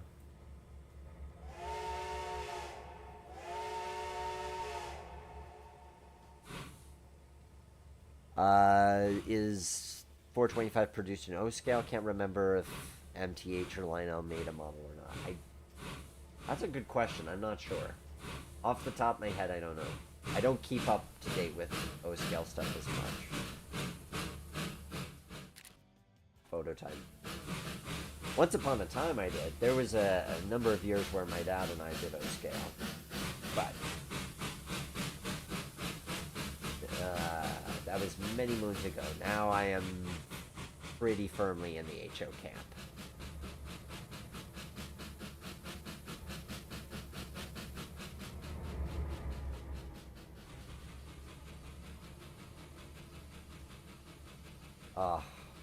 And you know, it doesn't feel overwhelming. Like 9 cars, this is a good size excursion train. Yes, they run longer and you could technically run longer, but at 9 cars, you're getting a good size train in a pretty small space. Again, that's what really makes this plan work. And I can say that because I didn't design the track plan, although I did repurpose it. But kudos to Jerry, who did the original design on this. It'd be interesting to see it in its original form, but it was fun to make this for Reading and Northern.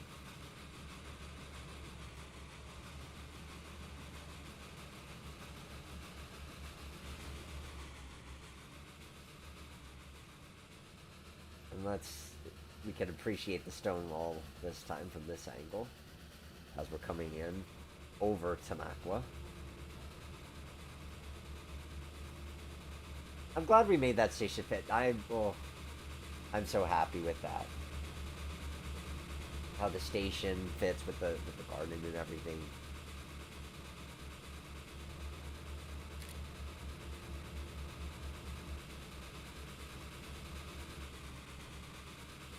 And here we are coming down and going over the bigger bridge.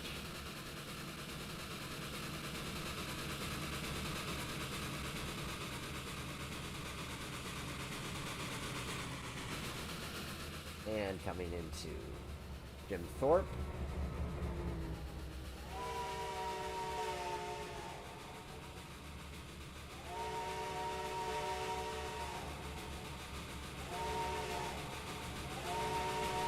I suppose I should appreciate being able to see the train arriving from the observation car.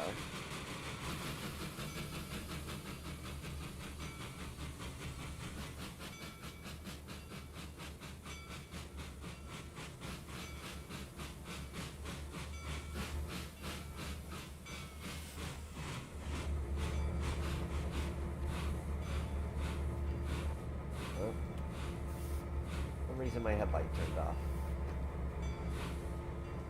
Weird. Okay. Pulling into Jim Thorpe. And all our switches are still set the way they need to be. Now we'll just clear the crossing and then we'll call it a night. I'll answer a couple of your comments that I've seen come in the moment. Before I do, though. But this has been a lot of fun.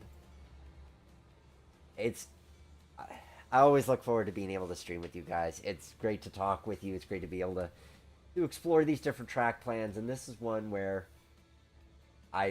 this really came together in a way that made me super happy. And something really different. Yay for doing something where we could... I like using this show as a means of exploring different concepts. Like, what does it mean to do switching a centric theme for shelf layout? What does it mean to do modern tourist railroad, mainline steam, industrial park, all of these different things. It's a lot of really enjoyable. So, you're catching up on your comments before we sign off. Eric's Trains has an MTH 425 in this exact scheme. Okay, so MTH did do it. That makes sense. 9 cars for Pacific seems to be about perfect. Yeah. Let's see. Jimmy, when will we do Steamtown in 4x8? Don't tempt me. I think that there. I mean, I know you're being facetious, but I think it would be fun to do something Steamtown-esque. I don't know what that looks like off the top of my head, but I think it'd be interesting. Colebrookdale, and I like that I was wrong with the station. Tamaqua was the better fit here. Yeah, I mean, I think you could make Port Clinton work, but ultimately, especially with doing the park and everything, Tamaqua really paid off. So, all right, one final look at the Reading and Northern, adapted from the Red Rock Northern plan by Jerry. And this has been a fun build. I've enjoyed bringing this to life, and I hopefully you've taken out some ideas away from this that you can apply to your own model railroad designs. Again, if you'd like me to help you to design or pre-visualize your layout in the sim, reach out to me at greattrainlayouts.com. I'd be more than happy to help you out. I have to think of what else I need to sign off with. Next month, hopefully Conrail. I know I keep saying that and then it keeps getting pushed out, but I really do want to make Conrail happen. It was going to be this month, but I had to switch the stream date, so that changed things a bit. Hopefully next month we do Conrail. Thank you guys for watching and participating in the conversation. Even if you're watching this after the fact, feel free to leave a comment below. Thank you guys. Have a good night.